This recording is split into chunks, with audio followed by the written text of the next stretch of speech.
0. All engine running. Liftoff. We have a liftoff. 32 minutes past the hour. Liftoff on Apollo.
Hello?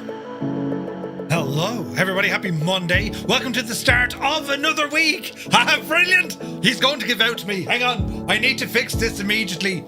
Hang on now. Oh, Jesus. Hang on. How do I fix this? Wait now. Oh, Jesus. Hang on. I need to fix something. No, hang on. I've broken something. Jesus. Oh, there's things happening. I'll explain now in a second. I kicked Muse Fan and it broke his mod powers. That's hilarious. Yeah, well, served him right. I hope you're all keeping well. I need to fix that. He's going to go nuts. Hang on. Don't worry, Muse. You're timed out for the minute, but they do it's grand. We'll fix it. Wait now. I need to. Oh, Jesus, look. Yeah, I did a terrible job on him, look. Hang on there now. Gibbo timed him out as well. This is too funny. Hang on. Muse Fan. Muse feckin' Fan. 1, 2, 3, 4, 5. Will it find him? No results found. Oh, Jesus. Muse, are you like not here anymore? Hang on. Muse Fan 1, 2, 3, 4, 5. Hang on, we'll find you, Muse. Jesus. Right, you're back in, I think. Save. Unfortunately, some of the roles could not be added. Oh, Jesus. Yara, listen, we'll get back to that there now in a minute, so we will. Try Tool Fan. Tool Fan. 1, 2, 3. Oh, there he is. Look. Hang on. What turn? Why won't I find him? Oh, jeez, I won't find him now. Oh, be gob. Hang on, I better refresh this. I think we've actually... Muse, have we deleted you from the internet? Gibbo, I think we proper broke it. Hang on, lads. It's all very important tonight. Muse Fan wanted... Oh, there he is. Right. Save. I'll save that. Warning. Some of the specified roles were unable to be added. Oh, for Christ's sake. How do we fix this? You're all very welcome in. We're going flying tonight, friends. Taking the B200. Yes, a King Air. And we're departing out of Marshall. Something. No, we're not. We're departing out of Stennis. I got it wrong in the flight plan, but don't worry. Listen. It's all professional and it's supposed to look very, high quality and all. It's only me. Sure, you know what the crack is, right? I really need to fix this. Oh, Gibbo, good man. He removed the timeout. Right, let's see if I can add him back this way. Jesus. Hang on. Jeez. I won't find him now, look. Balls. Hang on, we'll fix it. Don't you worry. You're so brave slagging me when I'm on timeout. Did we get you back in action yet, Muse? No, hang on there now. Muse put up one of the funniest posts I've seen in ages. Father Fabio. It was brilliant. Right, Muse fan. Now, can I make him one of those? Save. Yes! Success! There now, Muse. You're back in the saddle. Happy as the day you were born. No damage. It's all grand. You're very welcome back. Now, while we're on the subject of Muse fan and his blatant assault, right, character assault, so it was. Jesus, that was hilarious. To be fair, only that Gibbo helped me. Muse, you'd have been left outside in the dark. That's too funny, though.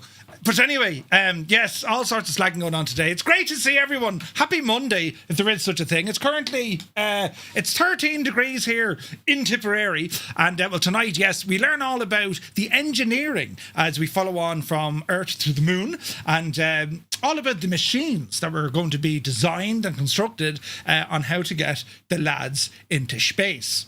That's what we're learning tonight. And we're flying between, well, two very important airports, and there's a naval air station along the way. So it's from Alabama down to Mississippi. And yes, it's going to be a nice flight. We're also taking this, the Coronado B200, based on a King Air 200. Beautiful, beautiful machine. It looks absolutely gorgeous. So looking forward to flying this one this evening, you see. But apart from that, lads, it's been absolutely mad. Right now, he was once a lead moderator. Wait, what? Is there such a thing? Hang on. I learned this stuff. You don't have to. Let's have a look here now. Community. Yes, yes. See, I can find the things. No, it's just the one, I think. Oh, no, hang on. He totally shagged it. Hang on, you devil. We'll put you in. There now, look, you're in. Wait now. Can Gibbo not have that? Why didn't Gibbo have that? Wait now. Lead. Are you sure you... Yes. Brilliant. It's all been updated. Look. It's all fixed. I'm operating here, lads, on a level of excellence you've never seen. No, he does have it. Listen, I didn't know. Who else has it or doesn't have it? No, that's it. That's it. We're okay now. We're all right now, lads. There's no... That's a new role. But anyway, yes.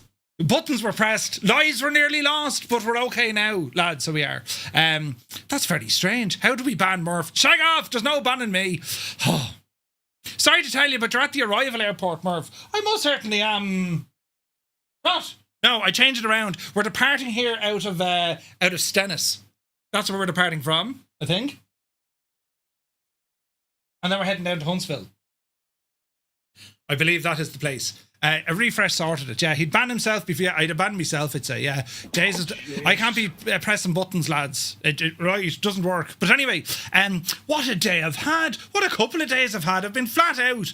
And, well, today started off with a service for the Skoda. Yes, that's right. Iona. She went off and got a service today and changed the oil filter, the air filter, the fuel filter. They stuck on a new alternator belt. 'Tis no longer making these weird squeaking noises.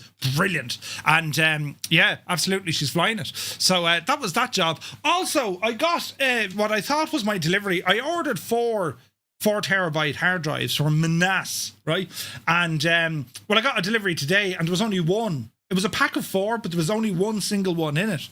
Anyway, I applied Karen mode and seemingly they said they're going to give me a full refund. Yeah, and I get to keep the one drive, which is grand in some regards, but I don't have my drives. So I have to get more of those, do you know? But anyway, Gibbo, shag off. Right, I didn't. The mechanic did. Yes, the mechanic. And it was all grand. And he was well impressed with my mileage. He said, a lot of miles in this car. It drives so well. I know. I've taken great care of it. Like myself, you know. But anyway, we're flying tonight with Groupie. And if you want to jump on, it's with Sane Intentions. Do be sure to ramble over. You can click on the link that's on our Discord. And yes, I've updated our flight plan because I got it completely wrong. But anyway, it's all grand, lads. So it is. It's all grand now. We can all relax. We'll start the week together. Busy couple of weeks coming ahead. And well, this week... So tomorrow night, we're flying an airliner because I missed it last week. Wednesday, we've the news. Evan is joining us. Thursday, we have a double header. But Thursday night, I'm unsure will I be back in time. I may not be. I'll have to wait and see. Because the young fella, the graduation from transition year, and, well, we have to be there to shake hands and all this kind of stuff. Tea and biscuits. And then Friday night, we're back with another stream. You see, it's all go. It's flat out. So I'm trying to think. Other things and stuff I've been doing as well. I've been very busy, but alas, it's all grand. We're here now together and we get to go flying, which is great. So, how's everyone getting on with the sim? Since our group flight Friday night, it was absolutely shocking with the frames, but I think that was just down to the old servers acting up, right? So hopefully everything will run a little bit better now tonight. We'll have to see, but I'm hopeful that it will. We're going to be live on this. Well, we are live on the Southeast Asian server. Live time of day, live weather as well, and yeah, we'll play this one by here and see what happens. You see, but who's here? Look, Alberto. Good evening. CP is in the house. Vacuum. Good evening. Spitfire RF 100 is here in the chat. Good evening to you. Super Typhon. Sup? Hope you're well, bud. Tarnish Mossman is here. Chalks. A very good evening. Filthy. Good to see you, buddy. YOLO is here. Viper Strike. You're very welcome in. The Boise Tier 1 for 4 months. Cheers, buddy. You're very kind. Hermit something. Very good afternoon to Boston. Hope you're well, Hermit. 98 Vulcan, welcome aboard. Bellbro is here. Liptorius, welcome in. Shuffle Shoes.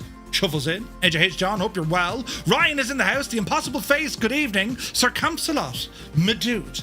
Happy Monday, man. APU Inspector is here. Weekend will be back. It will. It absolutely will. North Coast Mike, good evening. Creo, hope all is well in County Mayo. You're very welcome aboard. Uniform Goose, good evening, buddy. Hope all is well. Malky Mac. Malky, very good to see you, bud. Now, the internet is stuttering, says the Impossible Face. Norse Viking, welcome aboard. Sumner is here. Hope all is well in Florida. Mac Vision, good evening. Chris Van Halen is here. Nighthawk, a very happy Monday. We have spring sunshine and winter temperatures in Ontario. Jesus. Sunjammer, welcome. Mech Mansers in the house. Fierce Wolf, looking fierce. And Wolfie, welcome in, bud. Doc Nader's here. Memphis Ton is in the house. Heisenberg, he says, good evening. Did everyone catch Murph's video on that new panel? I wonder what he was pondering in that photo. Right. Seemingly that was a very short video that MuseFan took grave offence. You know, grave offence. Brilliant. But yes, the mind boggles indeed. Toto, 24.95. Good evening, Toto and Mrs. Toto. Hope you're both keeping well. You had a lovely weekend and you're ready for another week. Yes. Proby Pete, good afternoon. A warm 106 degrees Fahrenheit in Arizona. Arizona, 106 degrees though. Jesus. It's getting warmer in here. 106. What's that in old money, lads? 106. That's up in the high 30s, is it? Yikes. Bellbro, hope you're well, buddy. Yeah, I fixed the L flight plan because, well, I'm an idiot. But I fixed it now. All is well. Angry Bee, good evening. Hope you're well. Commander Balosh is here. Happy Monday. Idle cut off. Hi, Merch. Cambridge calling. Hello from Tipperary. Currently 13 degrees. It's to be 15 degrees tomorrow, look. Just I won't say no to that. 15 degrees now, lads. And I got the steps in today. Nearly 10,000. Right, I was out for a ramble. But yes, Febro, good evening. Crackers in the house. Mr. TPHI. A very good day to you, sir. Hope you had a great day at work. Lenny Bobbins is here. Lenny, happy birthday. You never told us. Jesus. You're looking well. Now, is it just me or is Twitch lagging? I've no idea. Jesus. 3 messages were deleted by a moderator. Sorry, Muse. Terribly sorry. Murphy wait, TwoToneMurphy timed out Muse fan. Sorry, Muse. Not sorry. Wicked Lumberjacks is here. Good evening. Hope you're well. Now, let me see. We're catching up here now with the rate of knots. Energizer is here. He's on the shagging list as well. You know, good to see you. Photos by Kev. He's home. Welcome home, Kev. Hope you had a good time. And the place hasn't been the same without you. Welcome in. Sheer excellence, indeed. Serves him right? Then look, it says Gibbo timed him out for 600 seconds. Brilliant. I added to it. I said 60 seconds. Gibbo went 600 seconds. Jeez, that was harsh now. Gibbo, good to see you, bud. Happy Monday, man. Right, we're over here, look. Give him his L plates back, right? We're Tri-Tool fan. Tough crowd tonight, yeah. Strap, good evening. Hope you're well. Who else came in? Wait now. I didn't. Oh, wait. I did nothing, says Gibbo. Right. News fan. Yeah, that's the one. Yeah. Surly Dev stays quiet, fearing the wrath of Murph. It's quite okay, Surly Dev. Right, we're over here. You're so brave slagging me when I'm on timeout. At least I know what to do now the next time. What was that, Muse? Right. Brilliant. Right, such an abuse of power. With great power comes great shenanigans. Never forget that. He was once the lead mod. Yeah, we fixed that now. Expensive Monday. I went looking for a new broadband provider and ended up buying me better half a new car. Jesus, Kev, can I go shopping with you too? He made a right. He did. He made a complete and utter out of him now. I did. Brilliant. Absolutely brilliant. Kev, can we go shopping with you? Right, how do we ban Murph? Shag off. Prime is here. Good day to you. Where's this now? We're catching up, look. Gibbo doesn't have it either. No, he does. Scott's not got it either. He does. Stu Snape is here. Stu, it's good to see you. Murph, I finally finished it 1,000 years later. Oh, come on, you watched the video, did you? 145 streams in a row. Thank you, Stu. Yeah, great bunch of gas altogether. Yeah. Yeah, Murph, your video was very short. And then Musefan put up the funniest thing. It's like, I hear Father Fabio does a good long video. 17 hours. Great value for money. Brilliant. Father Fabio. But anyway, where's this now? What's the first landing airport? We're going to land at Kilo November Mike. Yes, that's our first one. RJ Ramjet, good evening. Yeah, we got it all kind of fixed up there now. He'd ban himself, I'm telling you. Home Wrecker, I'm telling you. Good to see you. Jefferson is here. The man, myth and legend himself. What news of the realm? He says, good evening, Murph and Fireflies. Happy Monday. Fun fact of the day. There's a condition in which your body can brew alcohol. Huh? Auto-brewery syndrome is a very rare condition which occurs when certain bacteria and yeasts in the gut break down carbohydrates into ethanol. Do you know how to do that? Do you know how to do that? Because, Jesus... No update, flight plan's the same. You're at KHSV. Yes, we're starting at Stennis and we're working our way down the road. Yes? Your new flight plan goes the wrong direction. No. We're starting in Alabama and we're working our way down to Mississippi. Isn't that right? Did I say something completely wrong on me stream? Title thingy. Hang on. Wait now. Tonight, between Marshall and Stennis. Yeah, we're just doing it the other way around, though. I mean, technically, we're flying between Marshall and Stennis. We're just starting off at Stennis. Last time I looked, Huntsville is in Alabama. Wait, what? Where am I? So the bot is wrong. You're all at Huntsville. What are you doing in Huntsville? We're not going there till later on. Oh, no! Jesus. Right. Let's not get bogged down with what airport we're supposed to be at. I mean, we're not in Aviation. Well, we are, actually. Hang on. This is terribly important. Right, lads. We're starting off at Kilo Hotel Sierra Alpha. Stennis. If you watched Game of Thrones, well, that was Stennis. With Stennis, right? Come on up the road. It's great crack. Yeah. Look, sure, come on. Well, then you're at the wrong airport. Listen. Don't think this has ever happened before in the 6 years I'm doing this. I started at the wrong airport. Well, technically I didn't. This is the way I wanted to go all along. I wanted to fly from the north to the south. I just typed it up completely wrong. Right, lads, to make it abundantly clear, we're starting at KHSA. Stennis. That is where we are starting. So if you're not there, come up the road and that's where we are. It was the greatest decoy in the history of decoys.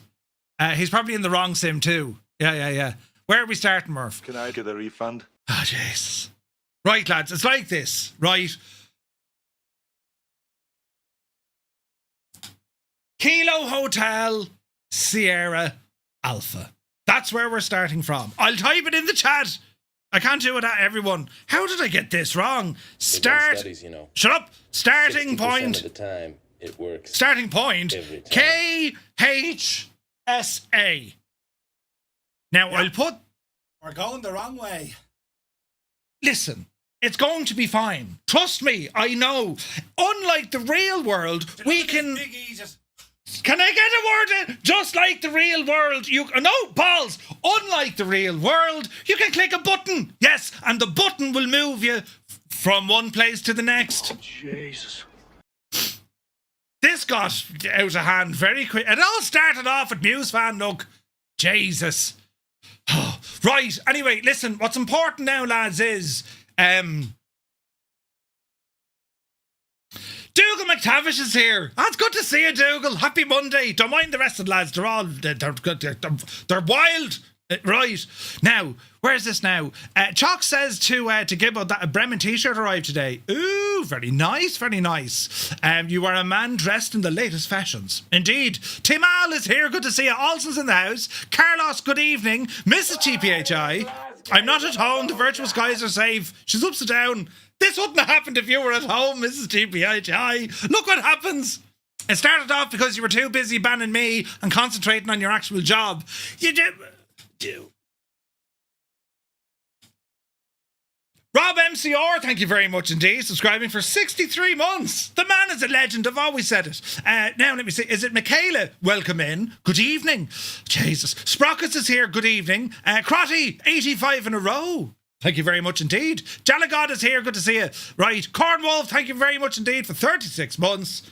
Thank you, sir. Sunjammer, Murphy, want any information on the computer used in the Saturn rocket and how the last 10 minutes are done? Wait, what? Just Roy is here, just in time. Yes, we've just started. Not at the wrong airport. Everything's perfectly fine. Perfectly fine. It's good to see you, Roy. Texas One Flyboy. Dude, 48 months. Thank you very, very much indeed. Yeah. Jesus. Wombat's here as well. Good to see you, Wombat. Don't mind them now. They're all a bit kind of mad tonight, right? Telling us that we're at the wrong airport and everything.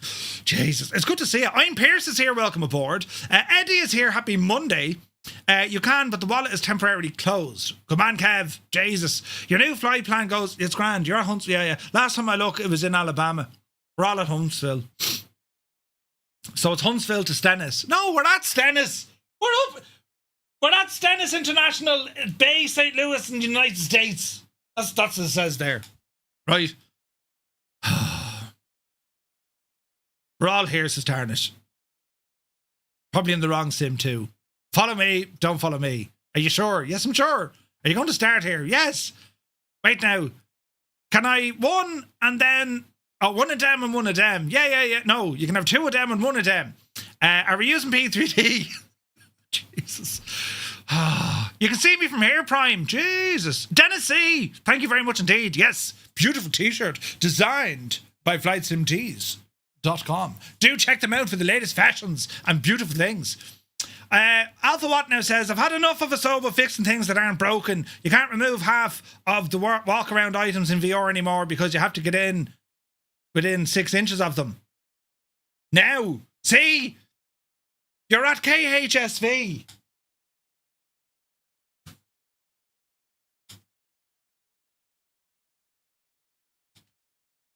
Wait, hang on. What? Ha! Shit.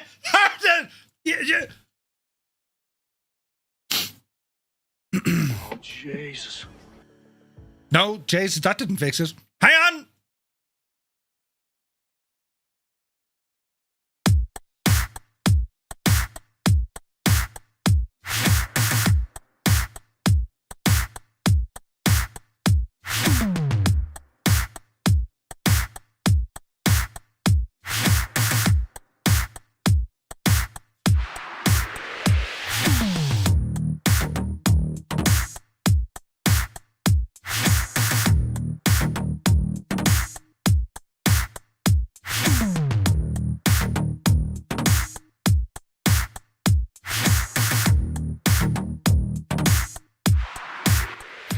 Now, listen, right, we're on the ground here at Kilo Hotel, Sierra Victor. We are on the ground located at Huntsville.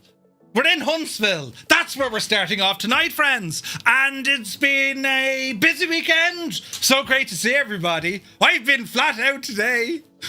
Jesus! The whole thing is shagged! Right, hang on. Does the bot even know what it's shagging to? Wait, I'll fix that as well.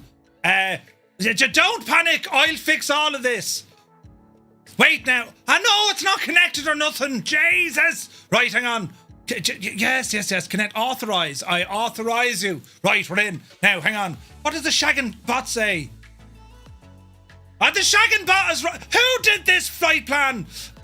Wait now. Yes. Shh. Hang on now. Just. Quished. Cut that. Cut it out. Cut it out. Now, put that in there now. I know I've pressed copy instead of paste. All me shortcuts. Jeez. KHSA. Now, right, grand. Copy that. Accept that. Save. Now, hang on. Hoppy Janie then. Wait now, lads. Wait now. Come on. You're going a bit mad there. Now. Right, lads. Exclamation point route. We are starting at Kilo Hotel Sierra Victor from the north to the south. That's what we're doing. Jesus. I'm doing it on my own. That's it. I'm going home. It's the end credits you need, Murph, not the intro. Jesus. Listen, you think you've had a bad day? Oh, Mondays are so stressful and stuff. Look, you see nothing yet. I started off in great form and now look at me. Questioning my life choices. How did all this happen? Are those my feet? Wait now, look. Jesus, I forgot to eat my lunch. This is it. Right. Anyway, where was I? It was over here, look. Yeah, all is grand. Yeah, we're all grand now. Yeah, Flying Trits, good to see you, buddy. Yeah, great, bro. You're looking well. Looking very well. Adam Controls is here. Good man, Adam. I was flat out today, lads. Flat out. Give up, will you shag off? I was. 23-second video. Tomorrow's stream is cancelled due to upcoming migraine. Right? If they're in the Crocs, yes, they're your feet. Right, grand.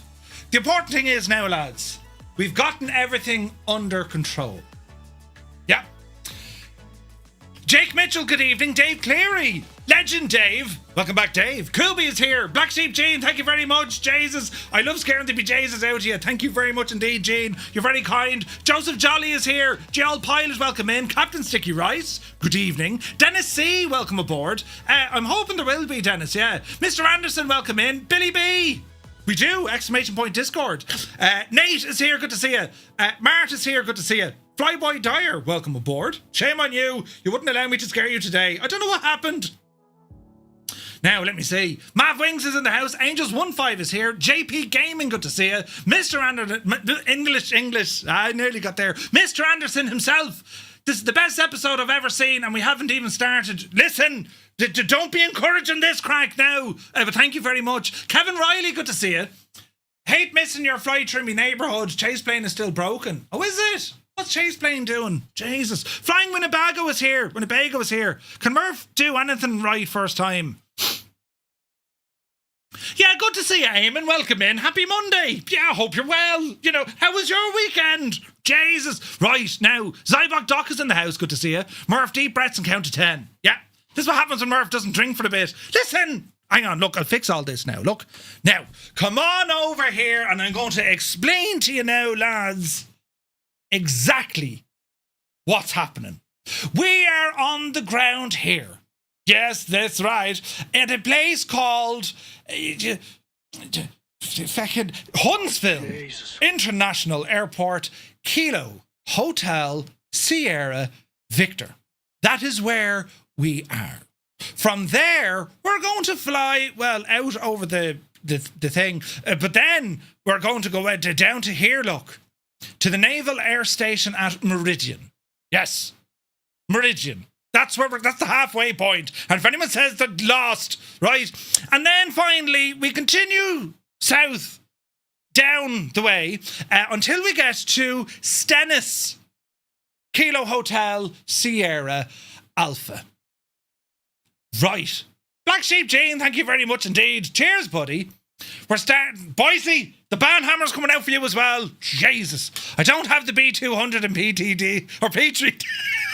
PTT. I'll use the space shuttle. Yeah. We are somewhere flying to somewhere. Yes, he meant Stannis Baratheon Airport. Yes. Stu and Muse fan, shag off. We broke Murph. You did, you completely broke me. The whole thing, lads. I'm going to sit down now and play solitaire for the evening. I am in no state, mentally or physically, to get this show on the road. Right. But anyway, won't stop us from trying, will it? So here is our chariot for tonight. I'm hoping the second thing wants to fly. It is that of the Coronado B200. This was released a couple of weeks ago. Jeez, the weather is very murky here. We should have started down the south. Anyway, it's very nice. Yes, very pretty. And this is our chariot, as I say, for this evening. So it's based on a Beechcraft. It's a King Air 200. Most notably the B200. And I'm getting, like, stutter issues. But we'll see what happens. Who's that parked, like, right in front of me? Now, the takeaway from tonight is always double check Murph's flight plans and still question him even if he's right. Yes, yes. One Fly Air, good to see you. The flying reporter from the UK, always on YouTube, says he's flying his Piper Moose across the 420 Atlantic. has just joined the group, hot off the press. Hot off the press. He's flying to Oshkosh. No way. That's awesome. Do you think we can make Murphy rage quit? Nah, I'm far too stubborn for that. I mean, you can try, you know. I reckon the scenery is more beautiful when flying from the south. Ah, Jesus, there's no refunds, right? It's me. Model matching is bang on tonight. Yeah, but me frame rates aren't. Anyone else getting friggin' frame rate friggin' issues? Hello, Alge. Pete Piper has just joined the group. Now, let's see what happens here. Oh no, it seems to be recovering. Kind of, sort of. We'll see what happens. What are the J's? Can we not just have a normal night where it's all calm and there's no messing and people are getting on? Jesus. Anyway, things are happening. Right. Oh, I need to close the door on this. How do we do that now? Wait, now. Will that close the door? It does, look. Ooh. Well, that's... Oh, Jesus, now. Oh, Jesus. Who brought the A350? I mean, honest to goodness. Who brought that? Am I using high fidelity model matching? Let's go into our settings real quick and not have a repeat of what happened last Dreamy, week. sleepy, nighty, snoozy, snooze. Ah, Jesus. Right, hang on now. Cancel that. Zybok! High fidelity. Yeah, everything's on high fidelity. Okay. So is there someone legit in an A350? Who is it, lads? Own up to it. Who's in the 350? Anyway, we all got on and we all bonded over ripping it out of you, Murph. That's what it is. We all have a wonderful thing in common. We all slag me. Right. Anyway, let's get ourselves up and running here. So the flight plan is now correct. Kilo Hotel Sierra Victor. And then we're going to fly out over that place, which is the Redstone facility, right? Home wrecker, no. Shag off. Right, what are we doing? Oh yeah, we're doing one of these. So, quick check here in our machine. We're going to go to the battery. That was the sound of a battery. Go get some booster pumps. Get our prop mixture, or prop full, fuel idle cut off. That's all grand. We also want to get our engine anti-ice. They act as our inertial separators. Nav, Rico, and tail light on. Get our beacon light on here as well. We will be starting that. We don't have the little oxygen gadget, so there's no oxygen on this flight. We don't need it. Quick check up here. Lights. Very dark, isn't it? And once we gain a bit of altitude, it'll get very nice. Do you know? Yes. Now you are threshing. Right, we have our 750 loaded in. Perfecto. Right, booster pumps are boosting. Ignition is set to arm. Right hand side coming up. And let's see what happens. There's no stutters at KHSA. Right. Turbine, 20%. Fuel in. They still haven't fixed the old ITT problem. For traffic, November 833 Echo Foxtrot. Taxiing runway 36 right via Echo. Okay, good start on the right side. Go for start on the left.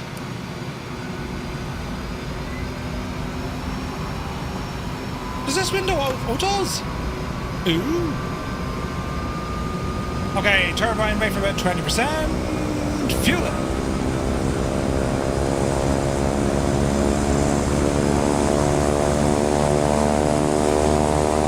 good sound here. Right, she's all coming together now, lads. Generator. Oh yeah, she's sounding good. Inverter we can't do. Avionics we can do. And we'll turn on our little screens here.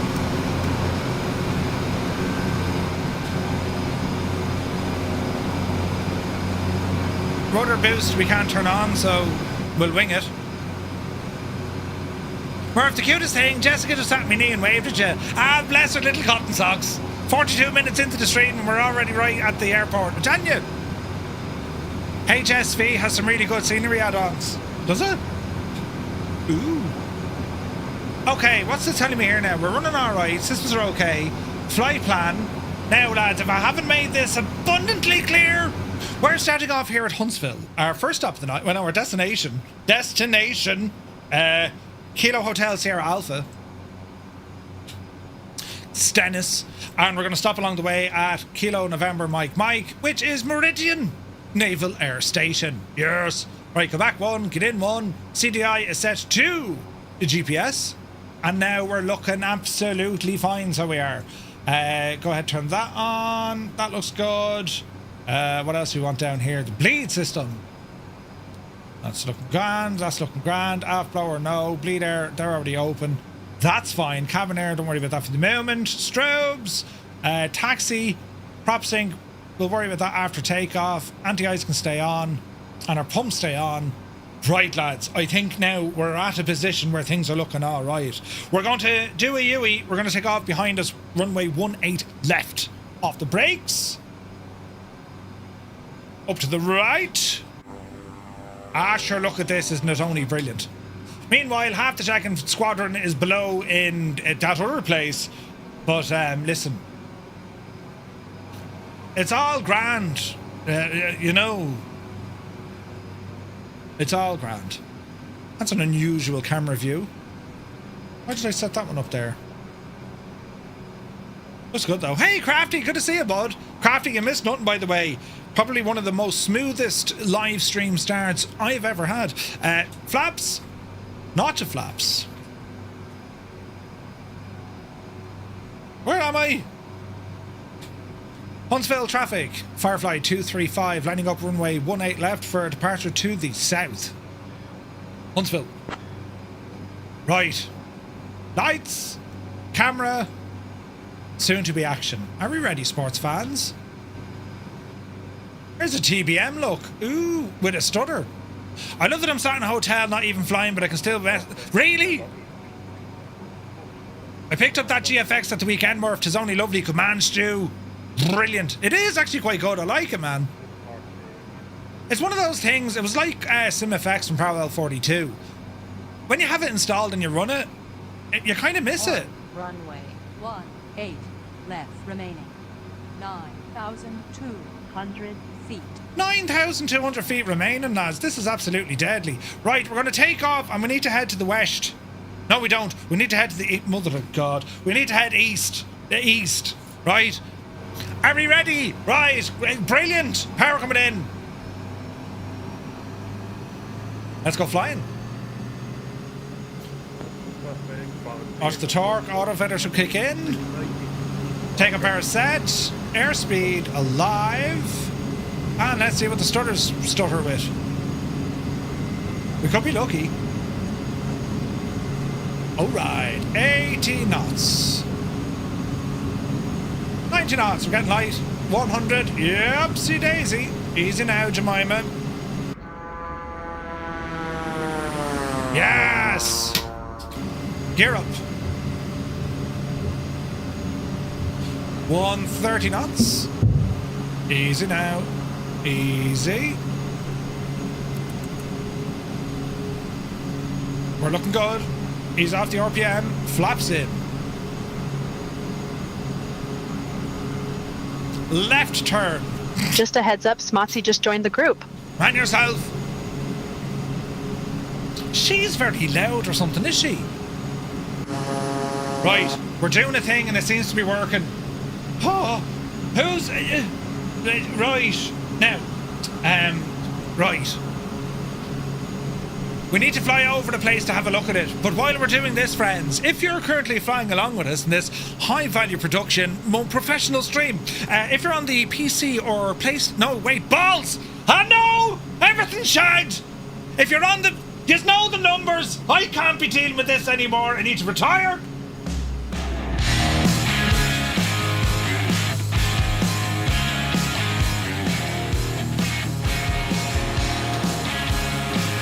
Hello, Fireflies.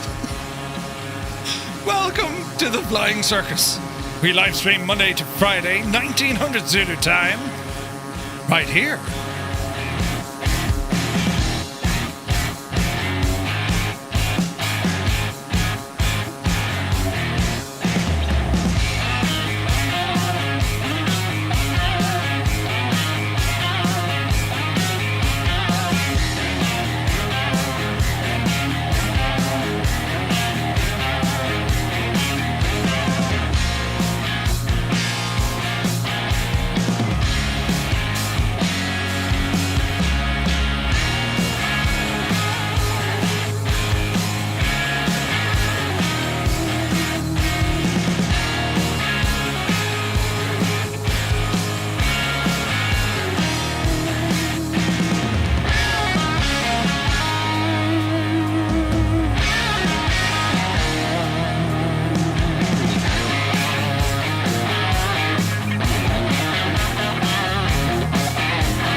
In the realm. So we're actually flying over exactly where we wanted to be, right? So we're going to learn about this because this beneath us, lads, would you believe it, is a space center, right?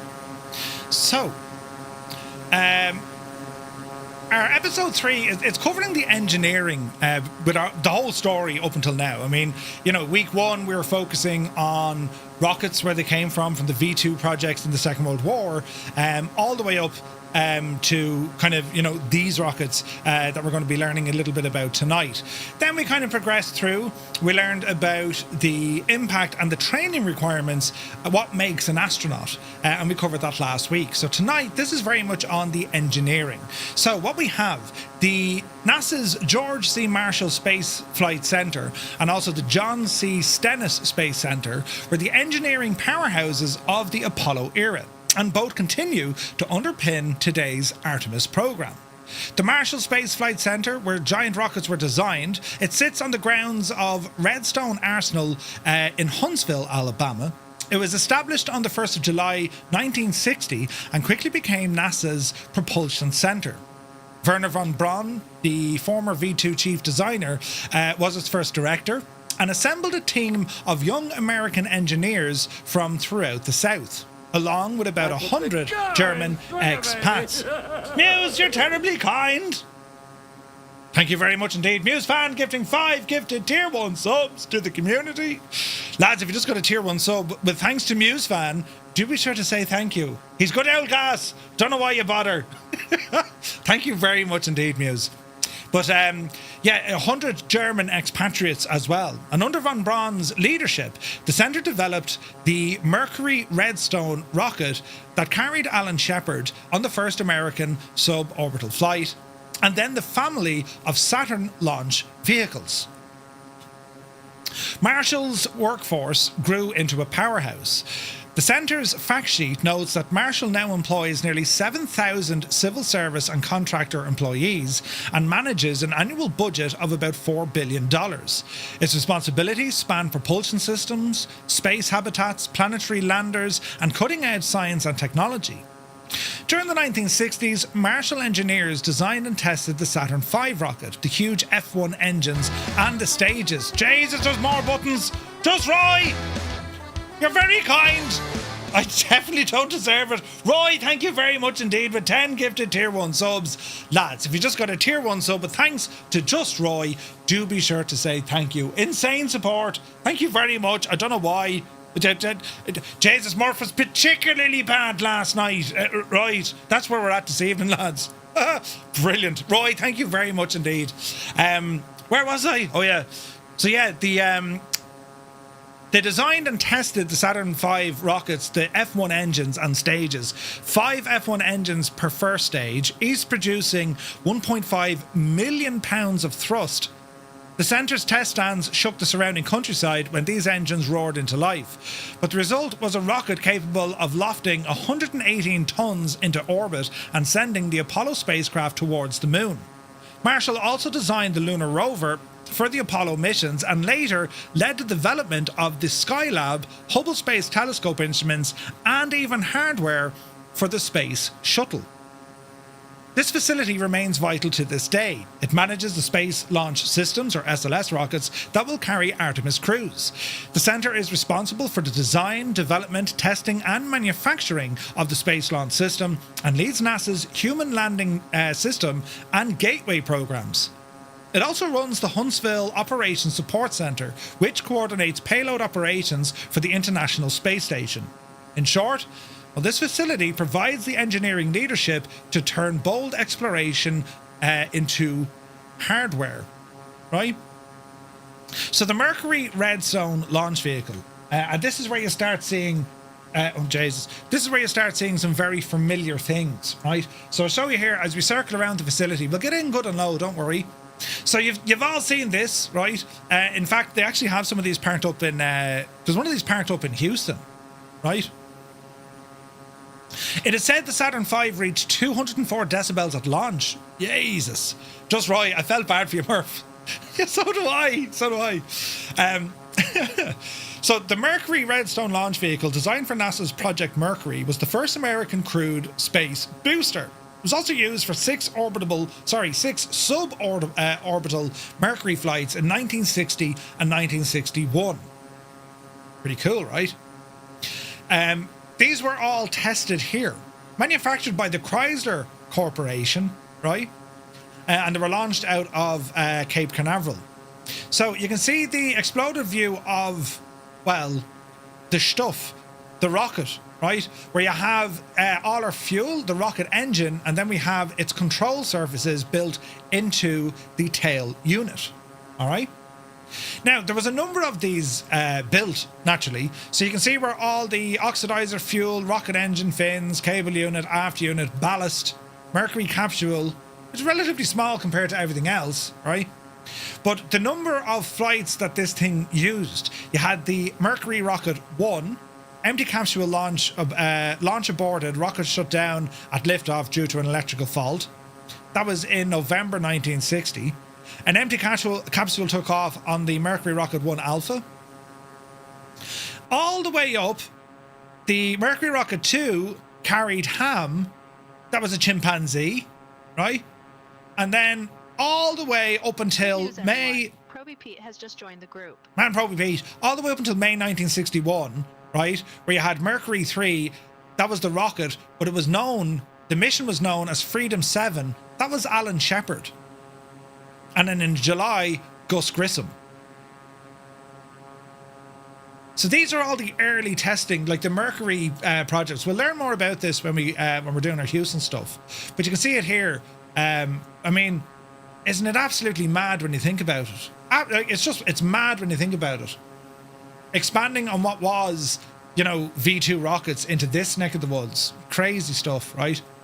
And to this day, on display, there's one in Kalamazoo in Michigan, there's one in Kansas, there's one in North Carolina, there's one in Puerto Rico, and there's one at the Space Center in Houston, Texas. We got to see one of these, one of the Mercury rockets, which is absolutely deadly, right?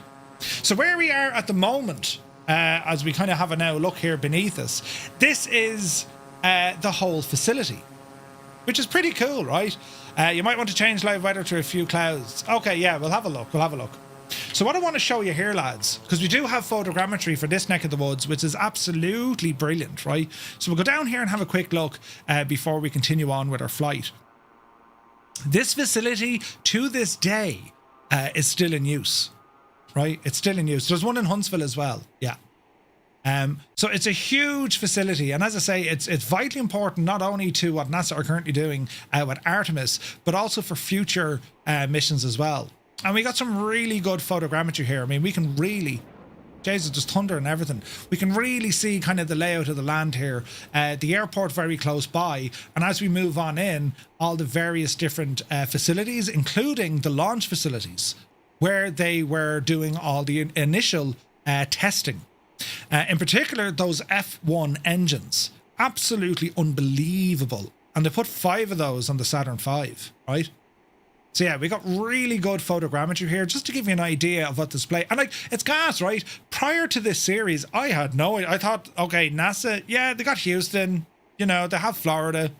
That's it. Hadn't a clue. I genuinely had no idea that there are so many more facilities. But also the importance of these facilities. It's absolutely incredible.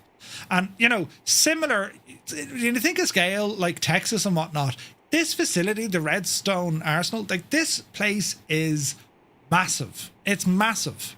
Aviator 1, good to see you, bud. Flipper Alloy, thank you for 55 months. What a ledge. Cheers, buddy. So you can see here, we actually have launch pads. Now, the launch pads primarily for testing engines in the rockets. And you can see that photogrammetry actually does an alright, like it actually does an alright job here, right? And you can see like there's various blast damage done on the ground. Has joined the group. And you can see where they're building more and more. Yeah, the test stands, mainly for testing the engines effectively, let them run. And it was said like it shook the entire area. You would hear these things testing from miles away. And when you look at all the kind of the main industry around it, like you got a logging camp down here, and various different testing pads. Look, isn't that kind of cool? And like, what's mad? This is still used to this day. It's vital, in fact, today. 7,000 people working here. Like, it's incredible the scale, the scope and the scale. And even as we kind of go, just a little bit of just exploring here, and that's one thing that's just class about the photogrammetry. Like, you know, you can actually explore the region here and just get an idea of the layout, where things are. You know what I mean? Hazard the Pilot, good to see you, bud. Welcome in, man. About the same decibel as the hotel in Almere due to MERS flatulence. They are fighting words now, Eamon, huh? Which I gotta say, the photogrammetry is really good here. Like, could you imagine what the power requirements must have been here? The fuel, how dangerous. Imagine the friggin' secrecy or the security that would have been at this facility. Isn't it absolutely mad, lads? So this is the start of our trip tonight. This is where we kind of, you know, we move on from, I suppose, the early technology, getting the astronauts or making them astronauts into where they actually started building this stuff. It's absolutely nuts. And it's great to see photogrammetry like this, because we really do get a sense just of the overall scale of here. Like, this place is massive. It's huge. I mean, look at the whole area, look. Absolutely massive. And it's like, it's in a very nice area. There's trees all the way around it. And of course, we got our big airport up the road as well. So, yeah, absolutely class looking stuff. So, we continue on. We're going to do a direct to with our GPS. Well, we don't even need to do a direct to. We're just going to get ourselves turned on course. So let me see. Autopilot. We'll talk to you. We're going to go to nav mode arm. We're going to go to altitude. What are we? Altitude select. We're a little bit high here. So let's go ahead and set this guy for about 5,500 feet. We're not going to single digits, no. Really? Usually when you click that,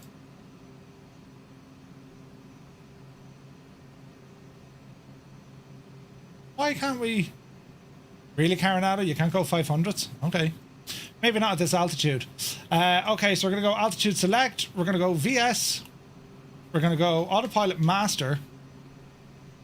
And we're going to down our VS. All right, we're dropping there now, and we should now pick up. Is it not liking me heading? Negative. It's not liking our heading. So we'll go heading mode. And we'll get ourselves turned on course. There is wild weather coming in. Very cool stuff. Never knew about these. It's mad, Ed, isn't it? It's class. Like, when you start learning this stuff, it's fascinating. Absolutely fascinating. So we're going to turn back on course. We do have nav mode armed. That's a quick look down here. That's armed. And yeah, it's going to follow the GPS from there. Right. So we'll see how we continue on. The aircraft should pick up everything. I bet this place doesn't use as much power as Murph's Manor, right? It's mad, isn't it? So as we continue on, we'll see what happens as we break down through these clouds. We can probably get more vertical speed here, can we? We'll drop her down a little bit. Ease off the power. There we go. And we'll try and break down through these clouds. About 5,500 feet should do us. So the scale of the challenge, right? We're at a facility that built equipment, but let's just talk about the scale of the challenge. To fly men to the moon and have them return safely to the Earth. That's the scale, right? So the moon's mean distance from Earth is about 238,000 miles, or about 384,000 kilometers, roughly 30 Earth diameters. Because its orbit is elliptical, that distance varies. At pedigree, or closest approach, the moon is about 225,000 miles, or 363,000 kilometers. But at the other angle, it could be 252,000 miles or 405,000 kilometers. So it varies, right? So to put it into perspective, a spacecraft must travel 10 times further than a typical geostationary satellite and be able to escape Earth's gravity well entirely. This requires enormous amounts of fuel and thrust, right? So additional information here. The lunar distance.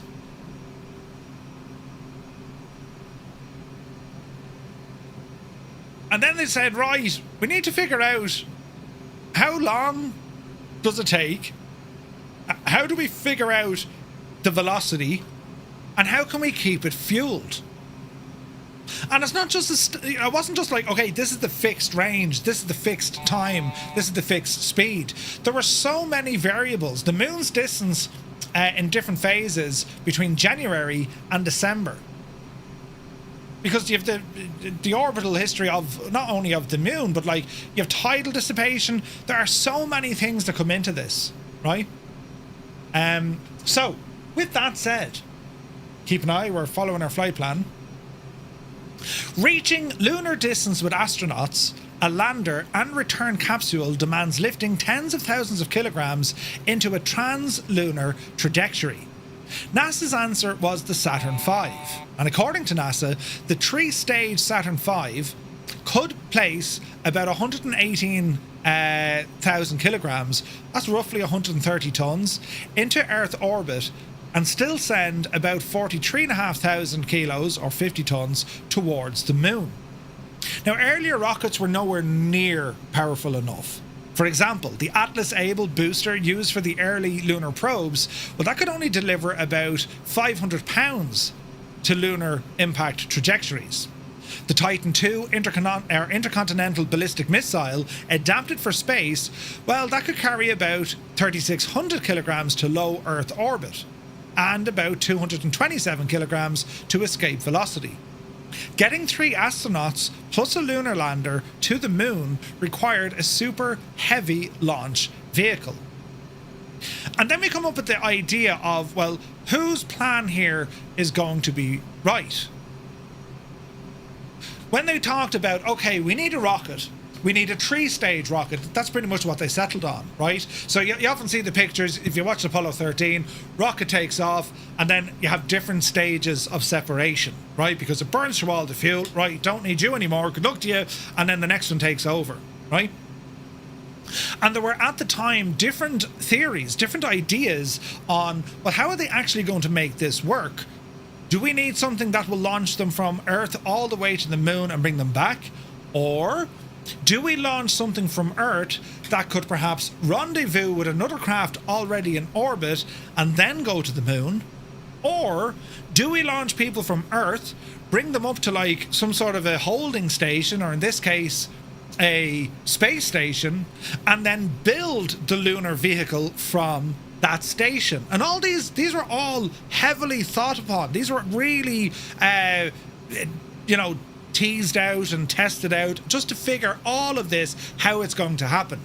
And we'll learn more about the theory behind the trajectory, but that's for a later episode when we talk about, the Mission Control Center in Houston, because this is where they did all this work, right?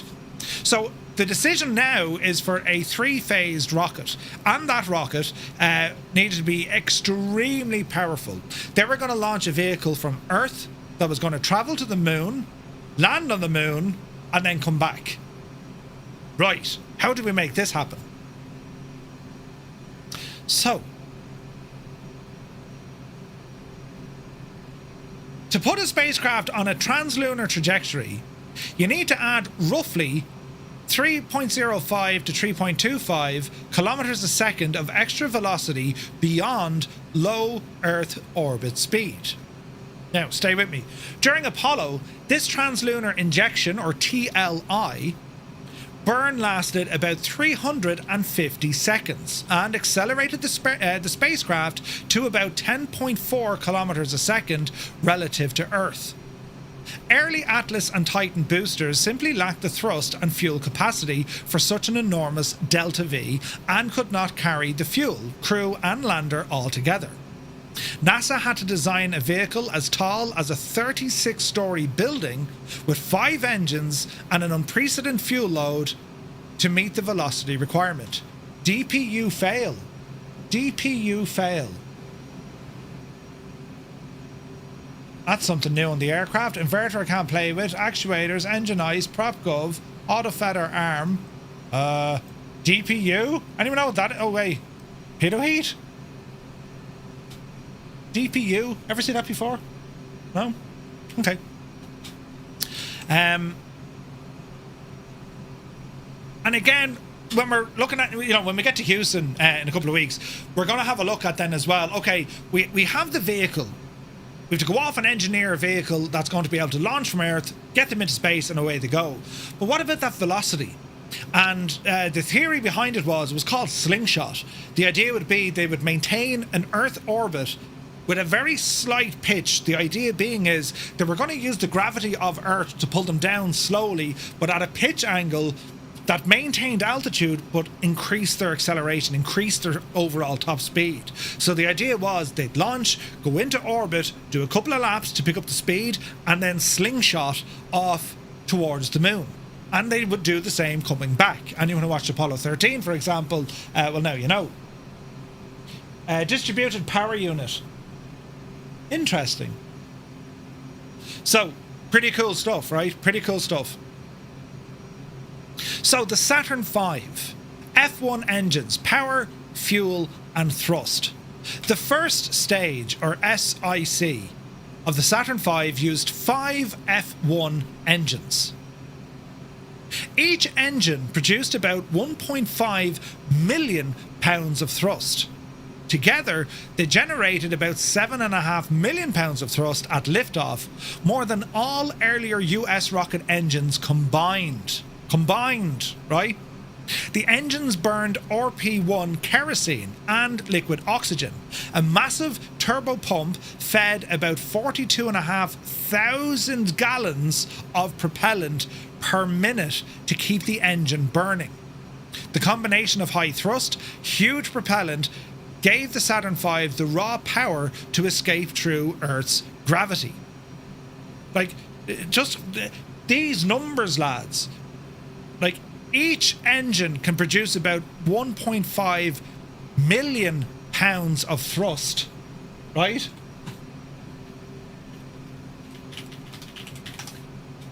An F-18 with its afterburner, right?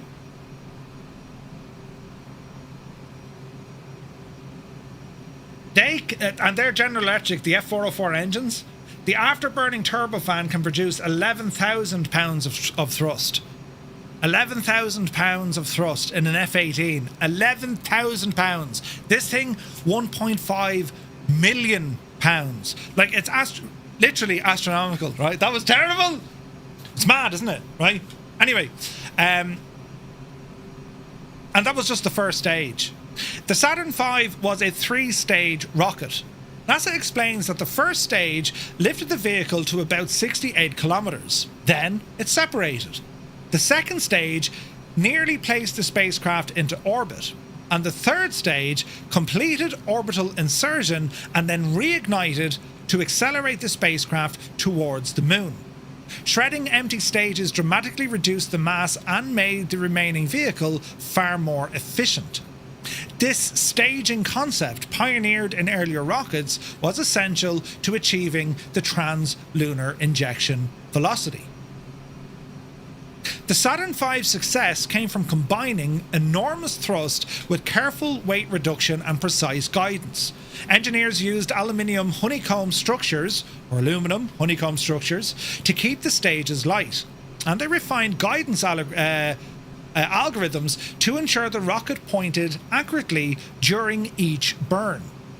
Each Saturn V first and second stage underwent full duration static test firing at the Mississippi test facility, now known as the Stennis Space Center. That's where we're heading to, before it got shipped over to Florida.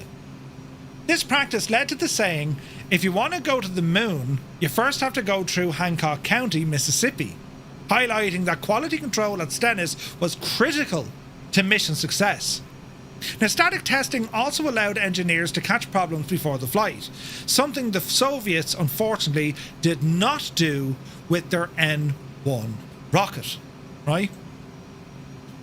Now, the Saturn V. Lego did a model of this. I'm sure there's a number of you who would have had a poster of this in your room, right? Or at least you've seen it before, right? And to think the Irish invented the rocket motor back in 1347. Dougal, I'm telling you, right? So here we have the launch of Apollo 11 and the different stages of this. So if you look in very closely, well, you can actually see, look, here's the 5 F1 engines, right? 5 F1 engines. Dazzy Arab is here. Good to see you, buddy. Kieran Nile is here. Welcome in. Happy Monday, lads. Hope you're well. So a picture there is a Saturn V with Apollo 11 blasting off, right? So, where's this now? We have a look at these F1 engines. That's Von Braun rather. Look at the size of those engines. Like, for scale. And he's not a small man. Are they Mercedes or Ferrari, right? Look at the size of those engines. Isn't that frightening, lads? Renault, yeah, the Renault. Isn't that mad? Absolutely crazy. Crazy stuff. So here's one of these dynamic testing setups. Something similar that we just saw up the road with the rocket inside, look.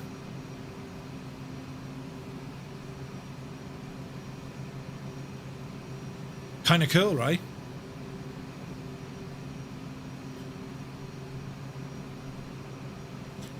And then all the Saturn V launches between 1967 and 1973. Apollo 4, 6, 8, 9, 10, 11, 12, 13, 14, 15, 16, 17, and then Skylab 1. They all used Saturn V rockets, a 3-stage rocket powered by the F1 engines. Serial number, the mission it was included in, and then its launch date. It's all there. The first uncrewed all-up test flight, Apollo 6. J2 engine problems caused early shutdown. Apollo 8. That was the first translunar injection of Apollo Command and Service Module.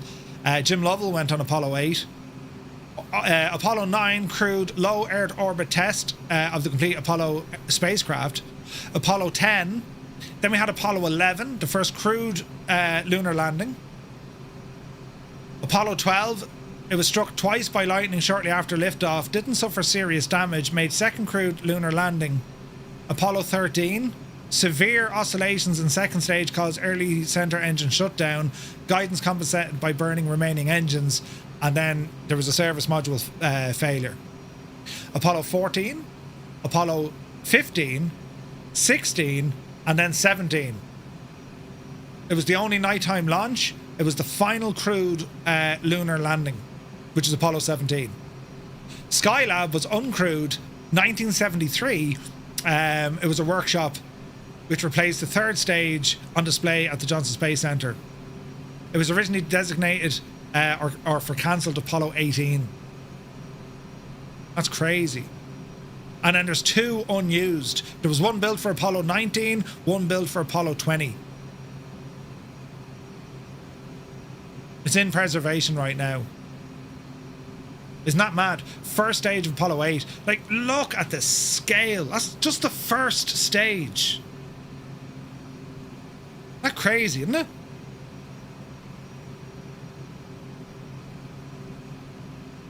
How cool is that? So here's a cutaway diagram of the first stage rocket. So you can see, here's your engines, and then looking inside, well, these are all your different baffles. Then you have like your various fuel, and how everything's all put together. That's right, Heisenberg. Yeah, I read that. Nixon had a letter ready to read in case astronauts didn't make it to the moon and back. Crazy stuff. At the Mississippi Test Facility, here's what...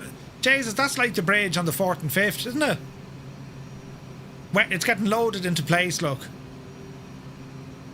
It's mad, I was never aware of all kind of the backstory. Do you know what I mean? Getting moved out to the NASA Assembly Building. That's the one out in Kennedy in Florida. Mad. Oh, what a picture. Jesus. Condensation clouds surrounding Apollo 11 as it works its way through the dense lower atmosphere. Bloody hell, that would be like the photo of the century, wouldn't it? Look at that. Savage. You stood next to an F1 engine. Yeah, they're massive. Here's Apollo 11 during its separation then. You've seen that in the movie anyway, do you know? Apollo 4... Oh yeah, here we go, look. You've seen this before, this kind of crack. This is deadly looking. Isn't that mad looking?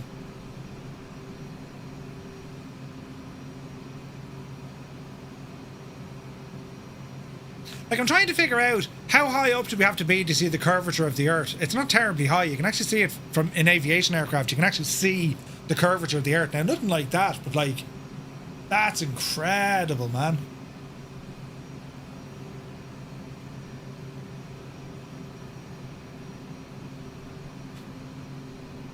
About 45,000 feet. It's mad, isn't it?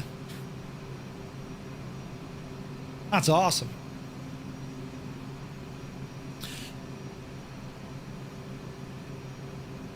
The Saturn shuttle concept. The Earth is flat. We all know it, right? It's crazy, isn't it? There's a Saturn mock-up 1-to-1 scale in Huntsville.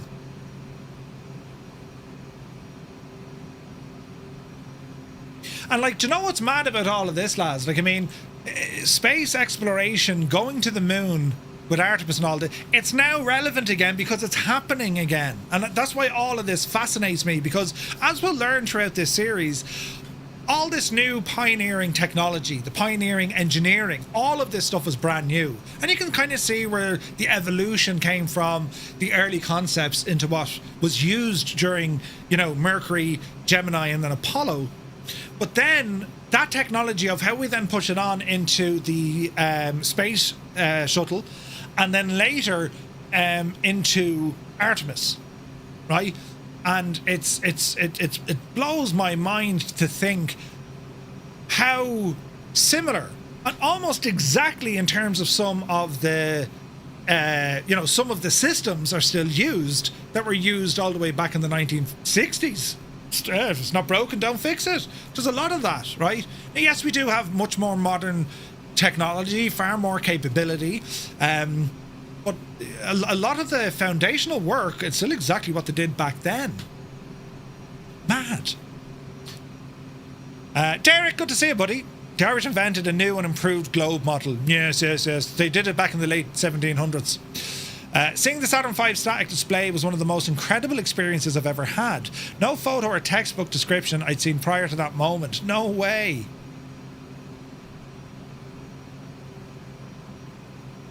Yeah, like, politics will always have a draw on what happens when it comes to, space exploration, right?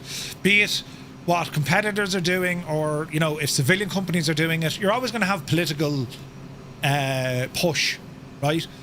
But I still think it's kind of cool. Poor El Greta won't be happy, Could we say we went a bit backwards compared to the shuttle? I don't know.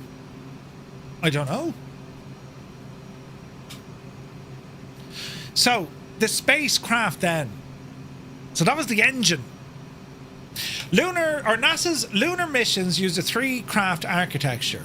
It had the command module, it had the service module, and then it had the lunar module. Each played a very distinct role. The command module, that was the astronauts' pressurized living and control compartment. It housed the spacecraft's computers, the controls, the navigation systems, and also the re-entry equipment. It was the only portion that returned to Earth, protected by an ablative heat shield during re-entry and parachutes for ocean splashdown. The command module provided living space for the crew during the entire journey, and it served as the re-entry capsule. So the command module, the lunar command module or command module, that's where Michael Collins was when Neil and Buzz headed down, right? And then you had this lunar orbital rendezvous. And like the friggin', like the physics, damn it, Jim, the physics, the idea behind, well, how do we get this to work, right? Incredible stuff. So the command module was pretty much, Janie then, was pretty much kind of the main machine, right? Then you had attached to the command module this cylindrical bit called the service module. That contained the mission's main propulsion system, including a large engine for major course changes and the burns to center and leave lunar orbit. It also housed the fuel cells for electrical power. It housed oxygen and water supplies, radiators and control systems. Without the service module, the command module would have lacked the power and consumables to complete the mission. Then we have the lunar module, originally known, of course, as the Lunar Excursion Module, the LEM, right? The lunar module was a 2-stage craft designed solely for lunar operations. Its descent stage carried fuel, landing gear, and a throttle-able engine that gently lowered the vehicle onto the moon. The ascent stage contained a smaller engine and the crew cabin. When lifted, the astronauts off the lunar surface to rendezvous with the command module in lunar orbit.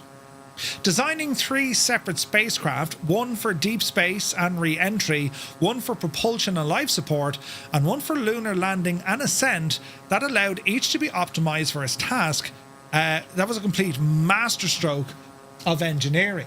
And if we have a look here at the spacecraft, right, because this is where it gets nuts. So we have the command module.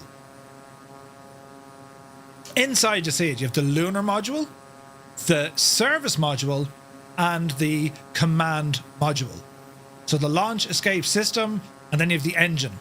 And you've often seen that, again, if you watch Apollo 13 or any of the space stuff, when they kind of get into orbit, they have to rendezvous. So, they push out, they have to flip around, and then come back in and make connection with the lunar module, and then they grab that. That's the rendezvous, and off they go, right? So that's the layout of it there inside its main housing, right? the Apollo 17 service module seen in lunar orbit from the ascent stage. So the command module was the control center of Apollo, or of the Apollo missions. That's the command module. That's where they're doing all their stuff, look. Right at the very top.